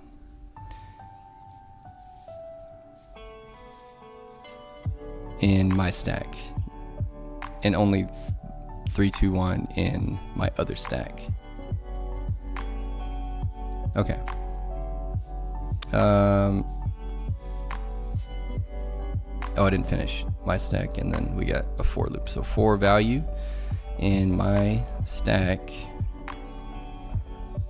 and then this is where we should see that. So after pushing items onto stack got, and then whatever the values are. Yeah. And then we look here.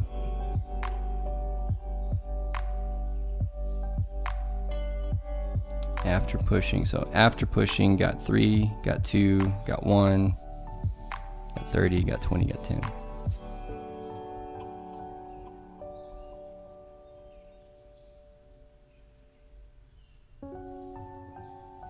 Where am I getting the... Oh, here. Okay, 10, 20, 30. Oh, yeah. This is inside the...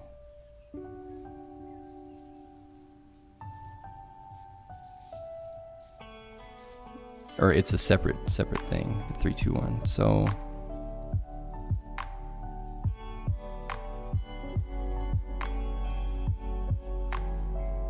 print. Why don't I see the...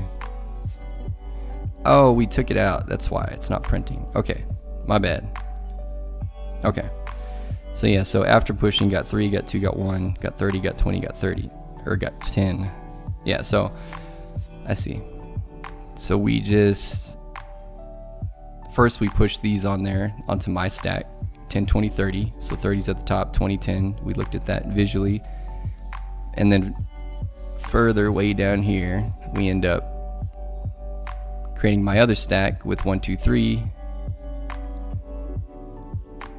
and then we push all of my other stack, which is 1, 2, 3, onto my stack, which had the 30, 20, 10. So now you got 3, 2, 1, because we're going from top to bottom, 3, 2, 1, 30, 20, 10, which is that LIFO, last in, first out sequence.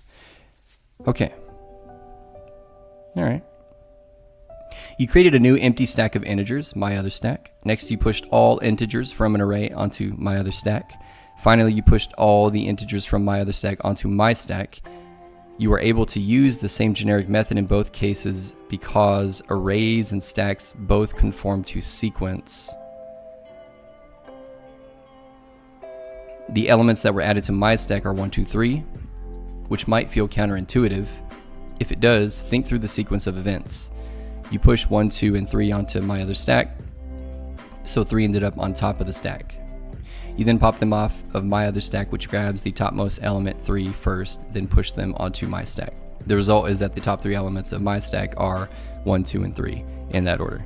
Yeah.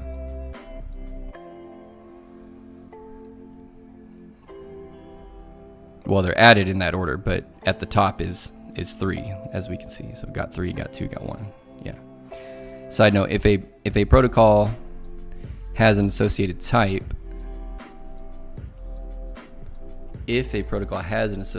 you currently cannot use that protocol as a type in a variable or function declaration.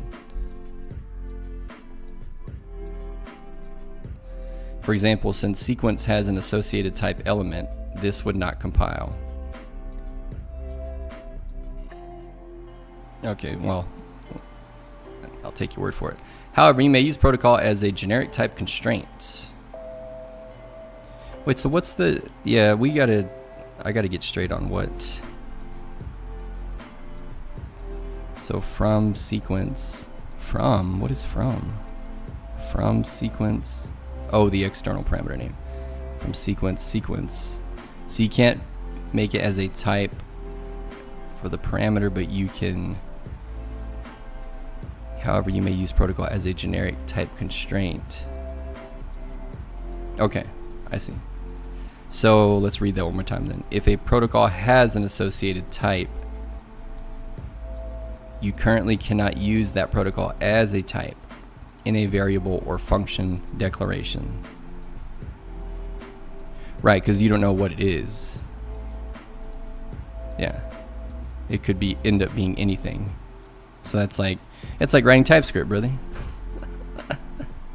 Burn. They do that every day. They're like, what's wrong with that, brother? The app just crashes and then you fix it. What's wrong with that, brother? What's the big deal? Shoot. Okay. However, you may use the protocol as a generic type constraint. So yeah, so you can use it in this manner inside of a generic, but you can't do it straight up as a type in a function definition. Okay. Similarly, you can't declare let my sequence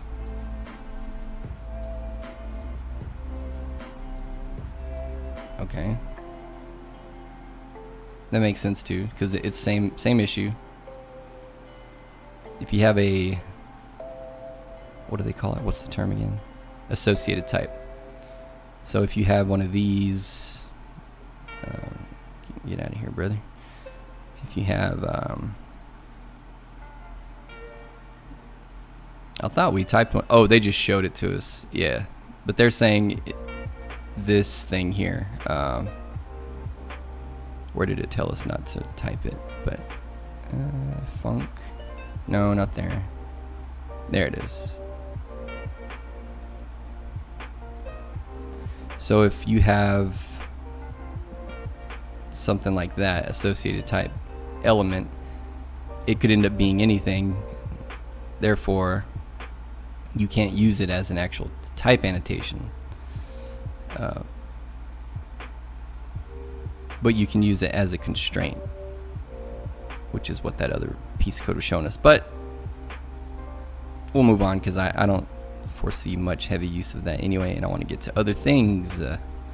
So I think we will, well, yeah, I think I'll leave it Because if anything, you know, if we get to this point, we'll just do a new stream about it if it comes up again. But I don't think we'll be touching generics all that much, at least initially, and there will be plenty of other things to concern ourselves with. So we will leave it there for now.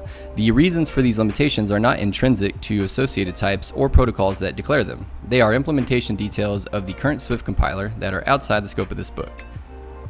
Meaning nobody's written it yet, brother. That's all they're saying. That said, the generic solution above is effective, and once you get more practice with generics, equally clear. Okay. I believe you. Equally clear, they say. And the solution is effective. And it's effective because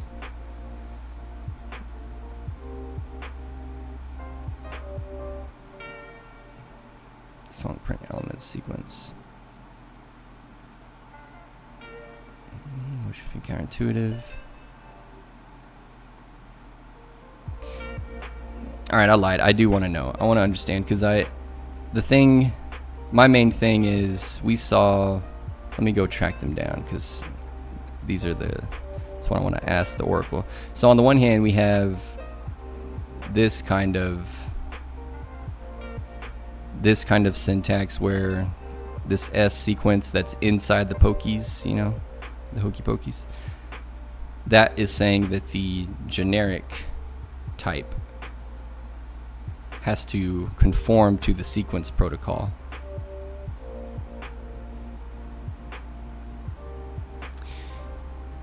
And then we saw the where clause. So this example, actually I just need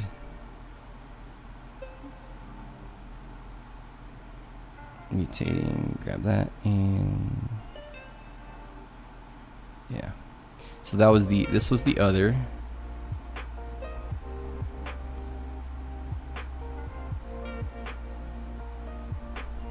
And what did they call this? They called it, it's still a type constraint. Okay. And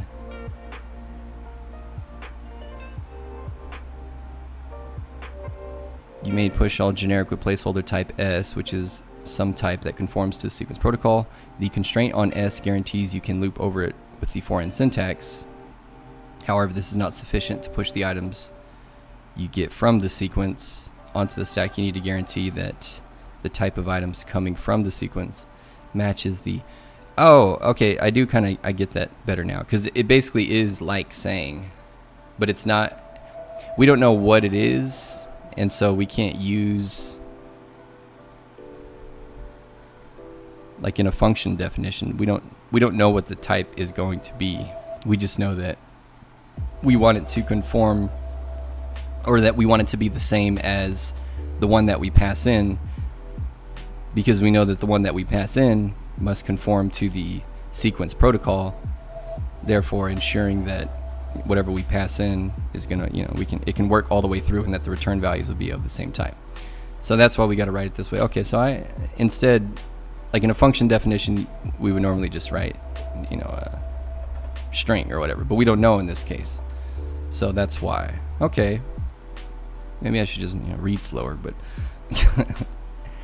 but whatever, brother. Yeah, shit. Here to judge me. It's my stream. Okay, so then the other one, though, I did see another one. There was another one that was like outside. Let me see if I can spot it. It was stack iterators, no, not that one. This one. Or no, that's the same one. Element, sequence. Okay, this one is all three, because these were the three I wanted to hit. So the where clause, but I get that one actually makes sense to me now. But we'll still ask. And then this versus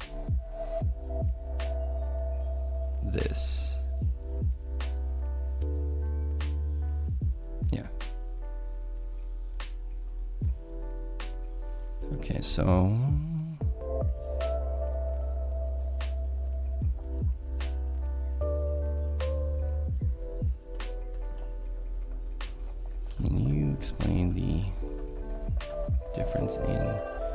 use cases for the following code that shows a type annotation inside, outside the, also the where clause.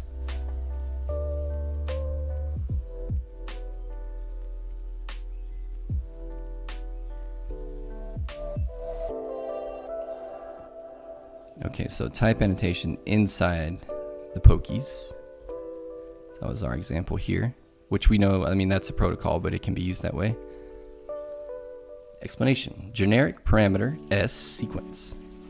This defines a generic type parameter S that must conform to the sequence protocol. Function parameter sequence. Function parameter sequence type S. The function takes a parameter sequence of type S. Oh yeah, here. Of type S. So the type parameter must conform to the sequence protocol. So just whatever that ends up being has to conform. So that's what we're saying there. And then within the arguments, we understand what this means. So the parameter sequence needs to be of type S. So that ensures that whatever we pass into S will conform to sequence. Okay. And then additionally on the return, the where clause takes care of that part. So that makes sense. So then type annotation inside. The type constraint S sequence is placed inside the angle brackets, directly defining the generic type and its constraint. Okay. Use this approach when you want to define a function that operates on any type that conforms to a specific protocol. Okay, that's a good way to think about it. This straightforward. Pardon me.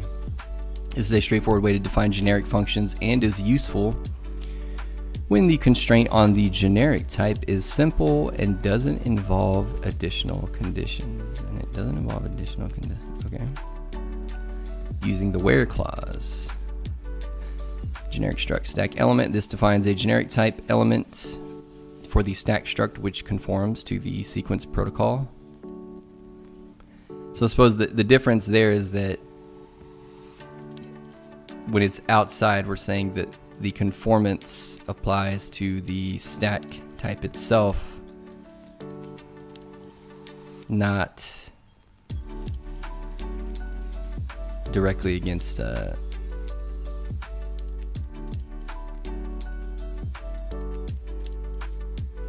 wait, but element, what is that? Oh, so, okay, so it could be a stack of any type is what this is saying. Okay, yeah. So it can be of a stack of any type, but as a whole needs to conform to the sequence protocol still.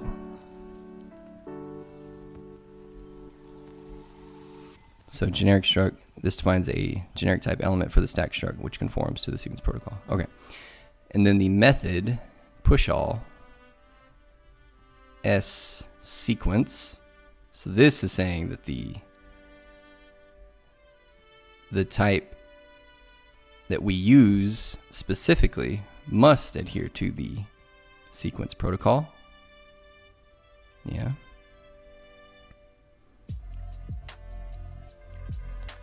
And then the where clause, where S element equal element, this further constrains the type S by specifying that the element type of S must be the same as the element type of the stack. Okay, so we're just enforcing uniformity there. Use case. Use the where clause when you need to add additional constraints to your generic types that cannot be expressed solely with the basic syntax inside angle brackets. Okay. So, okay. This approach is powerful when you need to ensure more specific relationships between types. In this case, push all ensures that it only accepts sequences whose elements match the element type of the stack. Key difference: basic constraints versus complex. Inside the poke keys, used for basic constraints where the generic type just needs to conform to a protocol. Where clause: used when you need to express more complex relations between types, such as ensuring that the elements of a sequence match a specific type. Match a specific type. Where? Okay.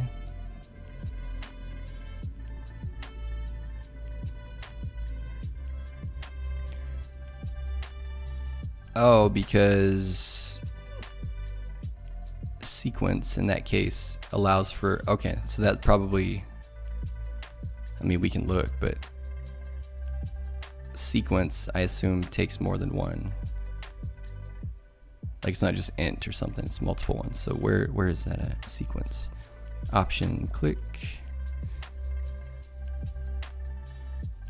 Sequence is a list of values that you can step through one at a time.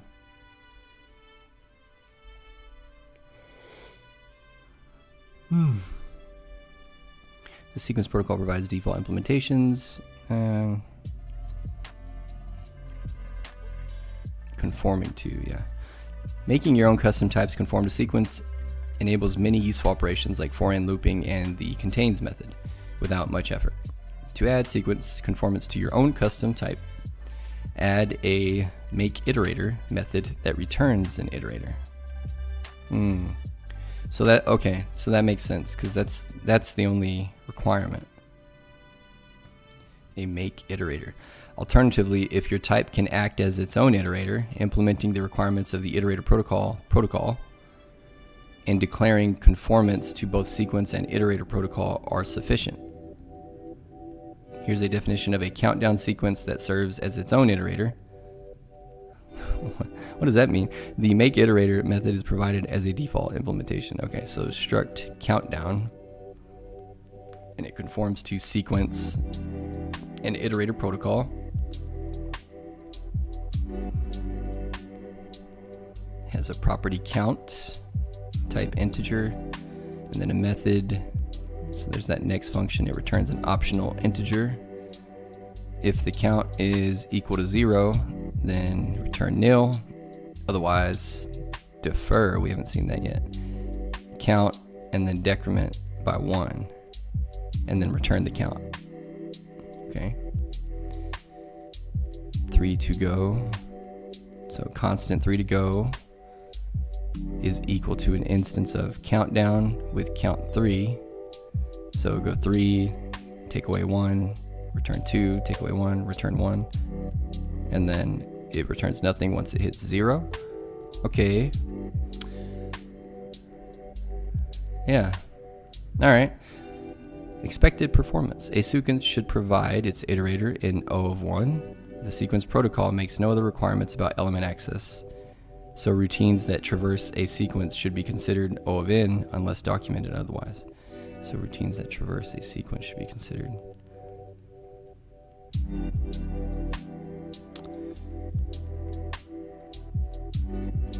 Okay, well, I mean, that answered my question.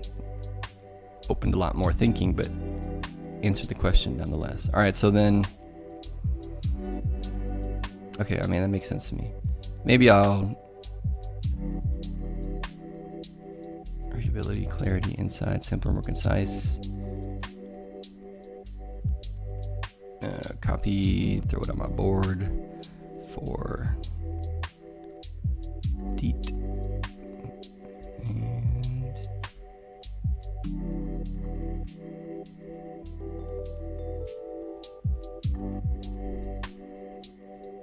And protocol conformance in generics.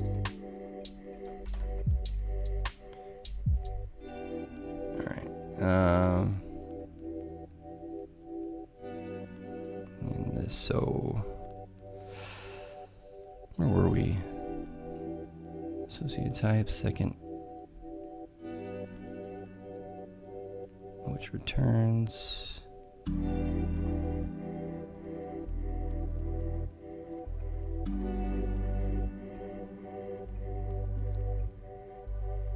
equally clear. Okay, this is where we were. Okay, generic composition and opaque types.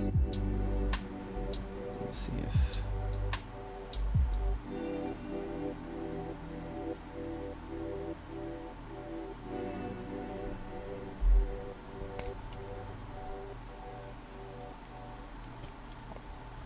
Da-da-da. I thought I was...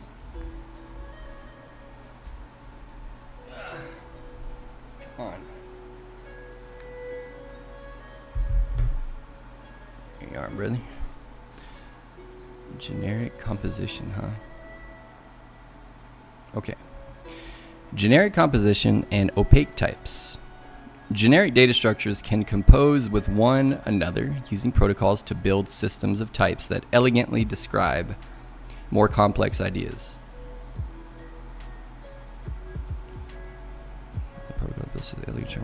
For example, think of an array of dictionaries, which might have a composed type like array, dictionary, string, int. Array, an array of dictionaries, and in the dictionary there's strings and integers. Sometimes you might want to hide some of the gritty implementation details of your compositions. To see what this looks like in practice, you will model a hungry human ordering toast at a restaurant. Toast. Begin with a food protocol and a food that conforms to it. Okay.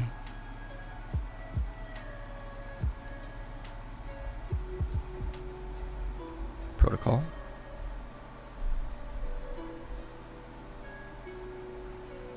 Food. Open that body up. Bust it wide open far. Menu listing. And this will be of type string. And we're saying that by writing this get here, that it's a minimally a readable value. Okay. Then a struct bread, and it needs to conform to the food protocol that we just created.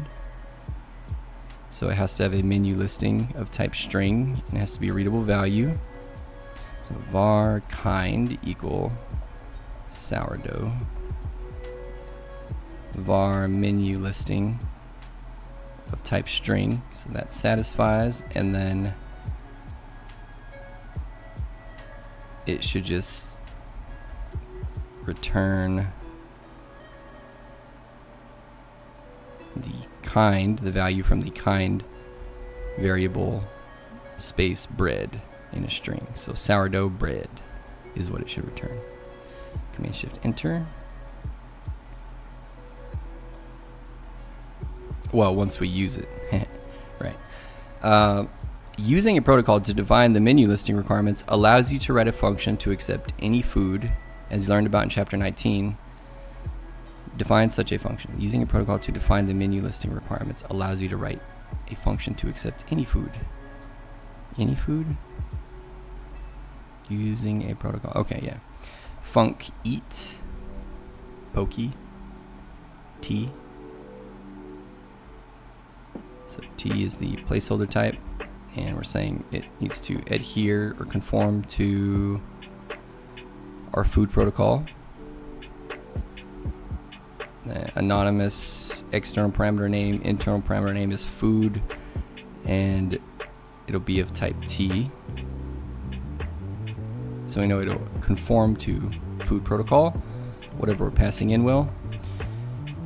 And then we want to print I sure love escape character string interpolation food dot menu listing.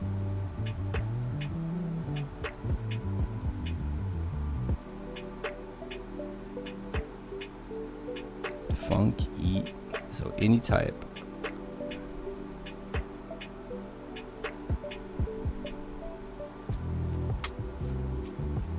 So okay, the type needs to have a menu listing property of type string, and then it'll just return the kind property in the string I sure love, in this case, sourdough bread. And then eat bread. I sure love sourdough bread. Yep. Funk eat food. Okay. To keep things simple, the eat function will accept any type that conforms to the food protocol.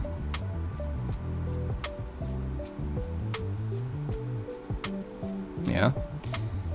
Your console output shows the customer reaction, I sure love sourdough bread. With this groundwork laid, things start to get interesting. Define a struct to model a restaurant and some nested structs to define the preparations of food it might create. Okay. Struct restaurant. Yeah. Let me get this up here. So inside the struct, I have another struct, sliced food. And then ingredient. So ingredient is just a generic placeholder type, and it should adhere to the food protocol. And I also want the struct itself, sliced food, to adhere to the food protocol. So on both levels, so the type itself, so it can be any type, but it needs to conform to the food protocol. And then also the sliced food struct, or the type sliced food, has to adhere to the food protocol. Okay.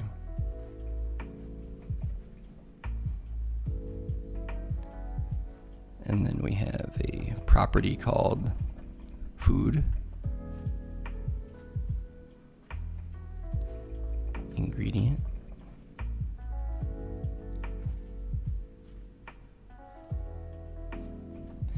And another property, menu listing of type string, which is in line with our protocol. So that's satisfied, and then we want to return a string, a slice of food menu listing.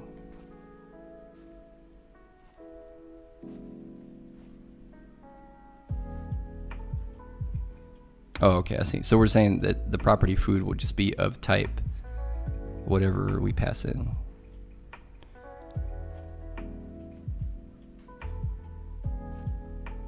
And then this will be food. Weird word, food.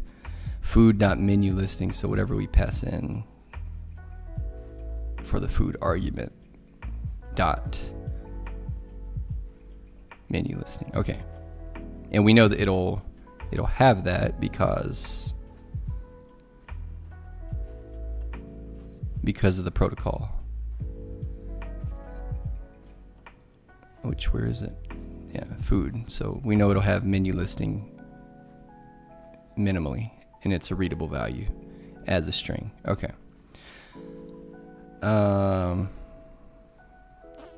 Where was I? A slice of food. Restaurant.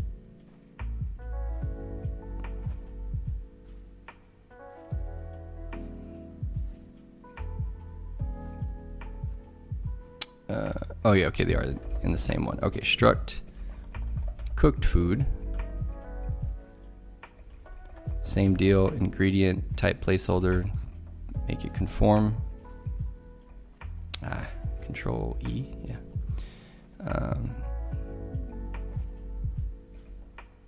And then same for the struct itself.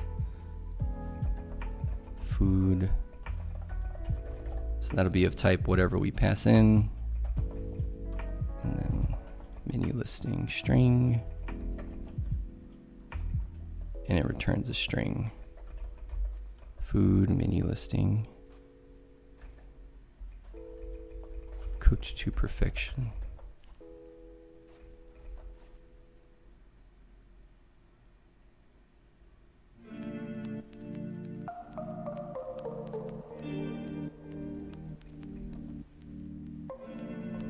There we go.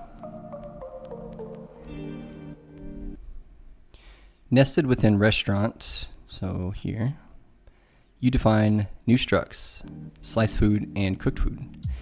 Data structures that are generic. What's going on here, brother?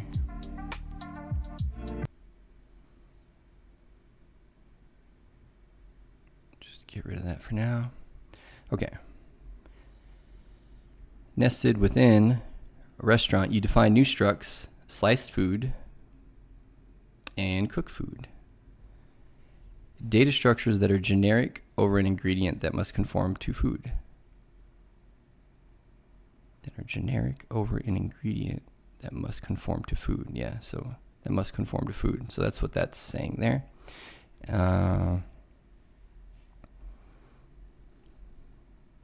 Nesting these structs within restaurant in this example provides a nested scope for access modifiers. A nested scope for access modifiers, which you will apply later, and models the idea that knowledge of cooking is in the domain of the restaurant staff rather than the public. To complete the metaphor and let the restaurant take orders, implement some methods for creating sliced bread and toast. Okay. Struct func make sliced bread, no arguments, and it should return a type of sliced food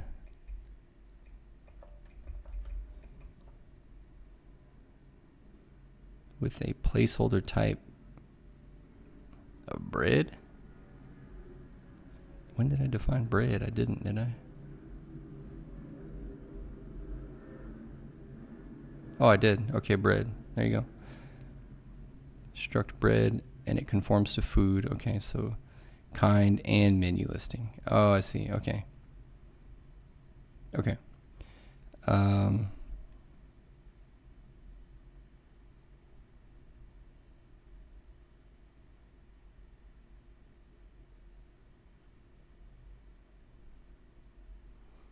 But it's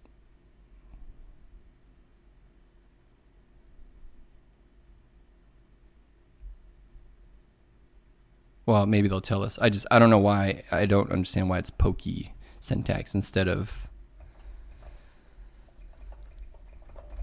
bread. But I'm sure they'll tell us. Okay, so we'll find out. All right, so bread in generic type placeholder syntax, and then return return sliced food.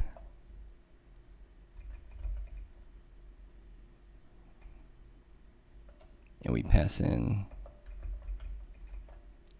an instance of bread. What the hell? Okay, and then func make toast.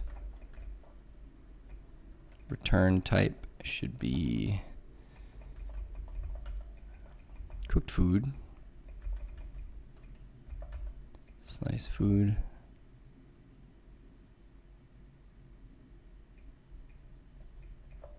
Bread. What the?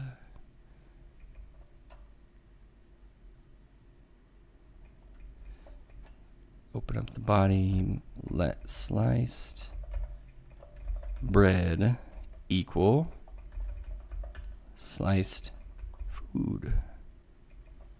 And we pass in our argument is an instance of bread again.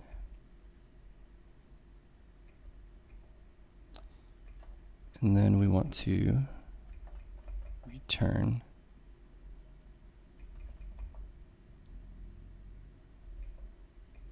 cooked food, sliced bread. Sheesh, okay.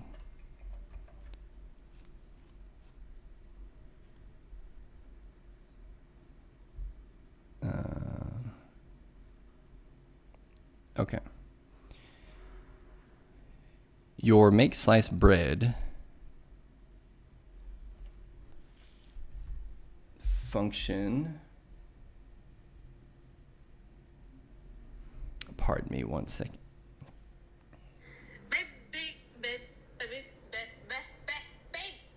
Hey, I'm on my way. I'm barely leaving my house. I have to bring my mom back.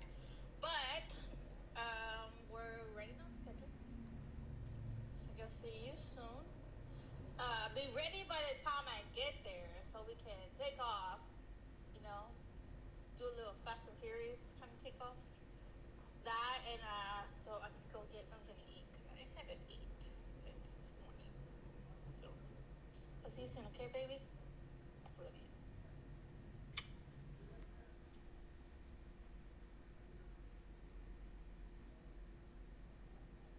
you. All right. All right. Okay.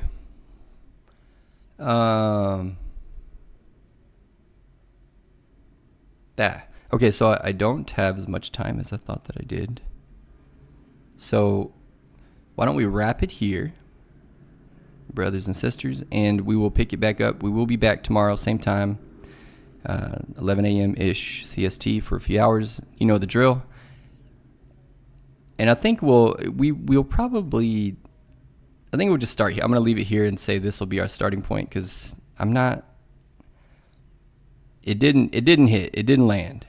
I get it, but I don't. You know, I'm like a 68% there, which is not good enough. I need that score higher, like 88%, something like that, you know. Yeah, so we'll pick it up there, guys. Thank you for watching. Thank you for everything. Just thank you, man. I'm so grateful, brother. Thank you so much, sister. And also, don't forget, if you like video games, if you like Halo, if you like me, or if you just like hearing the sound of my voice, make sure you tune in for my other stream. If you're watching me on X on the same account, which is 100 Days of Ranked Halo. So tonight is day 59. Road to Onyx, baby. Check you guys out tomorrow. Take care of yourselves. Go eat some good food. Be nice to people. Be nice to yourself. Good day to you.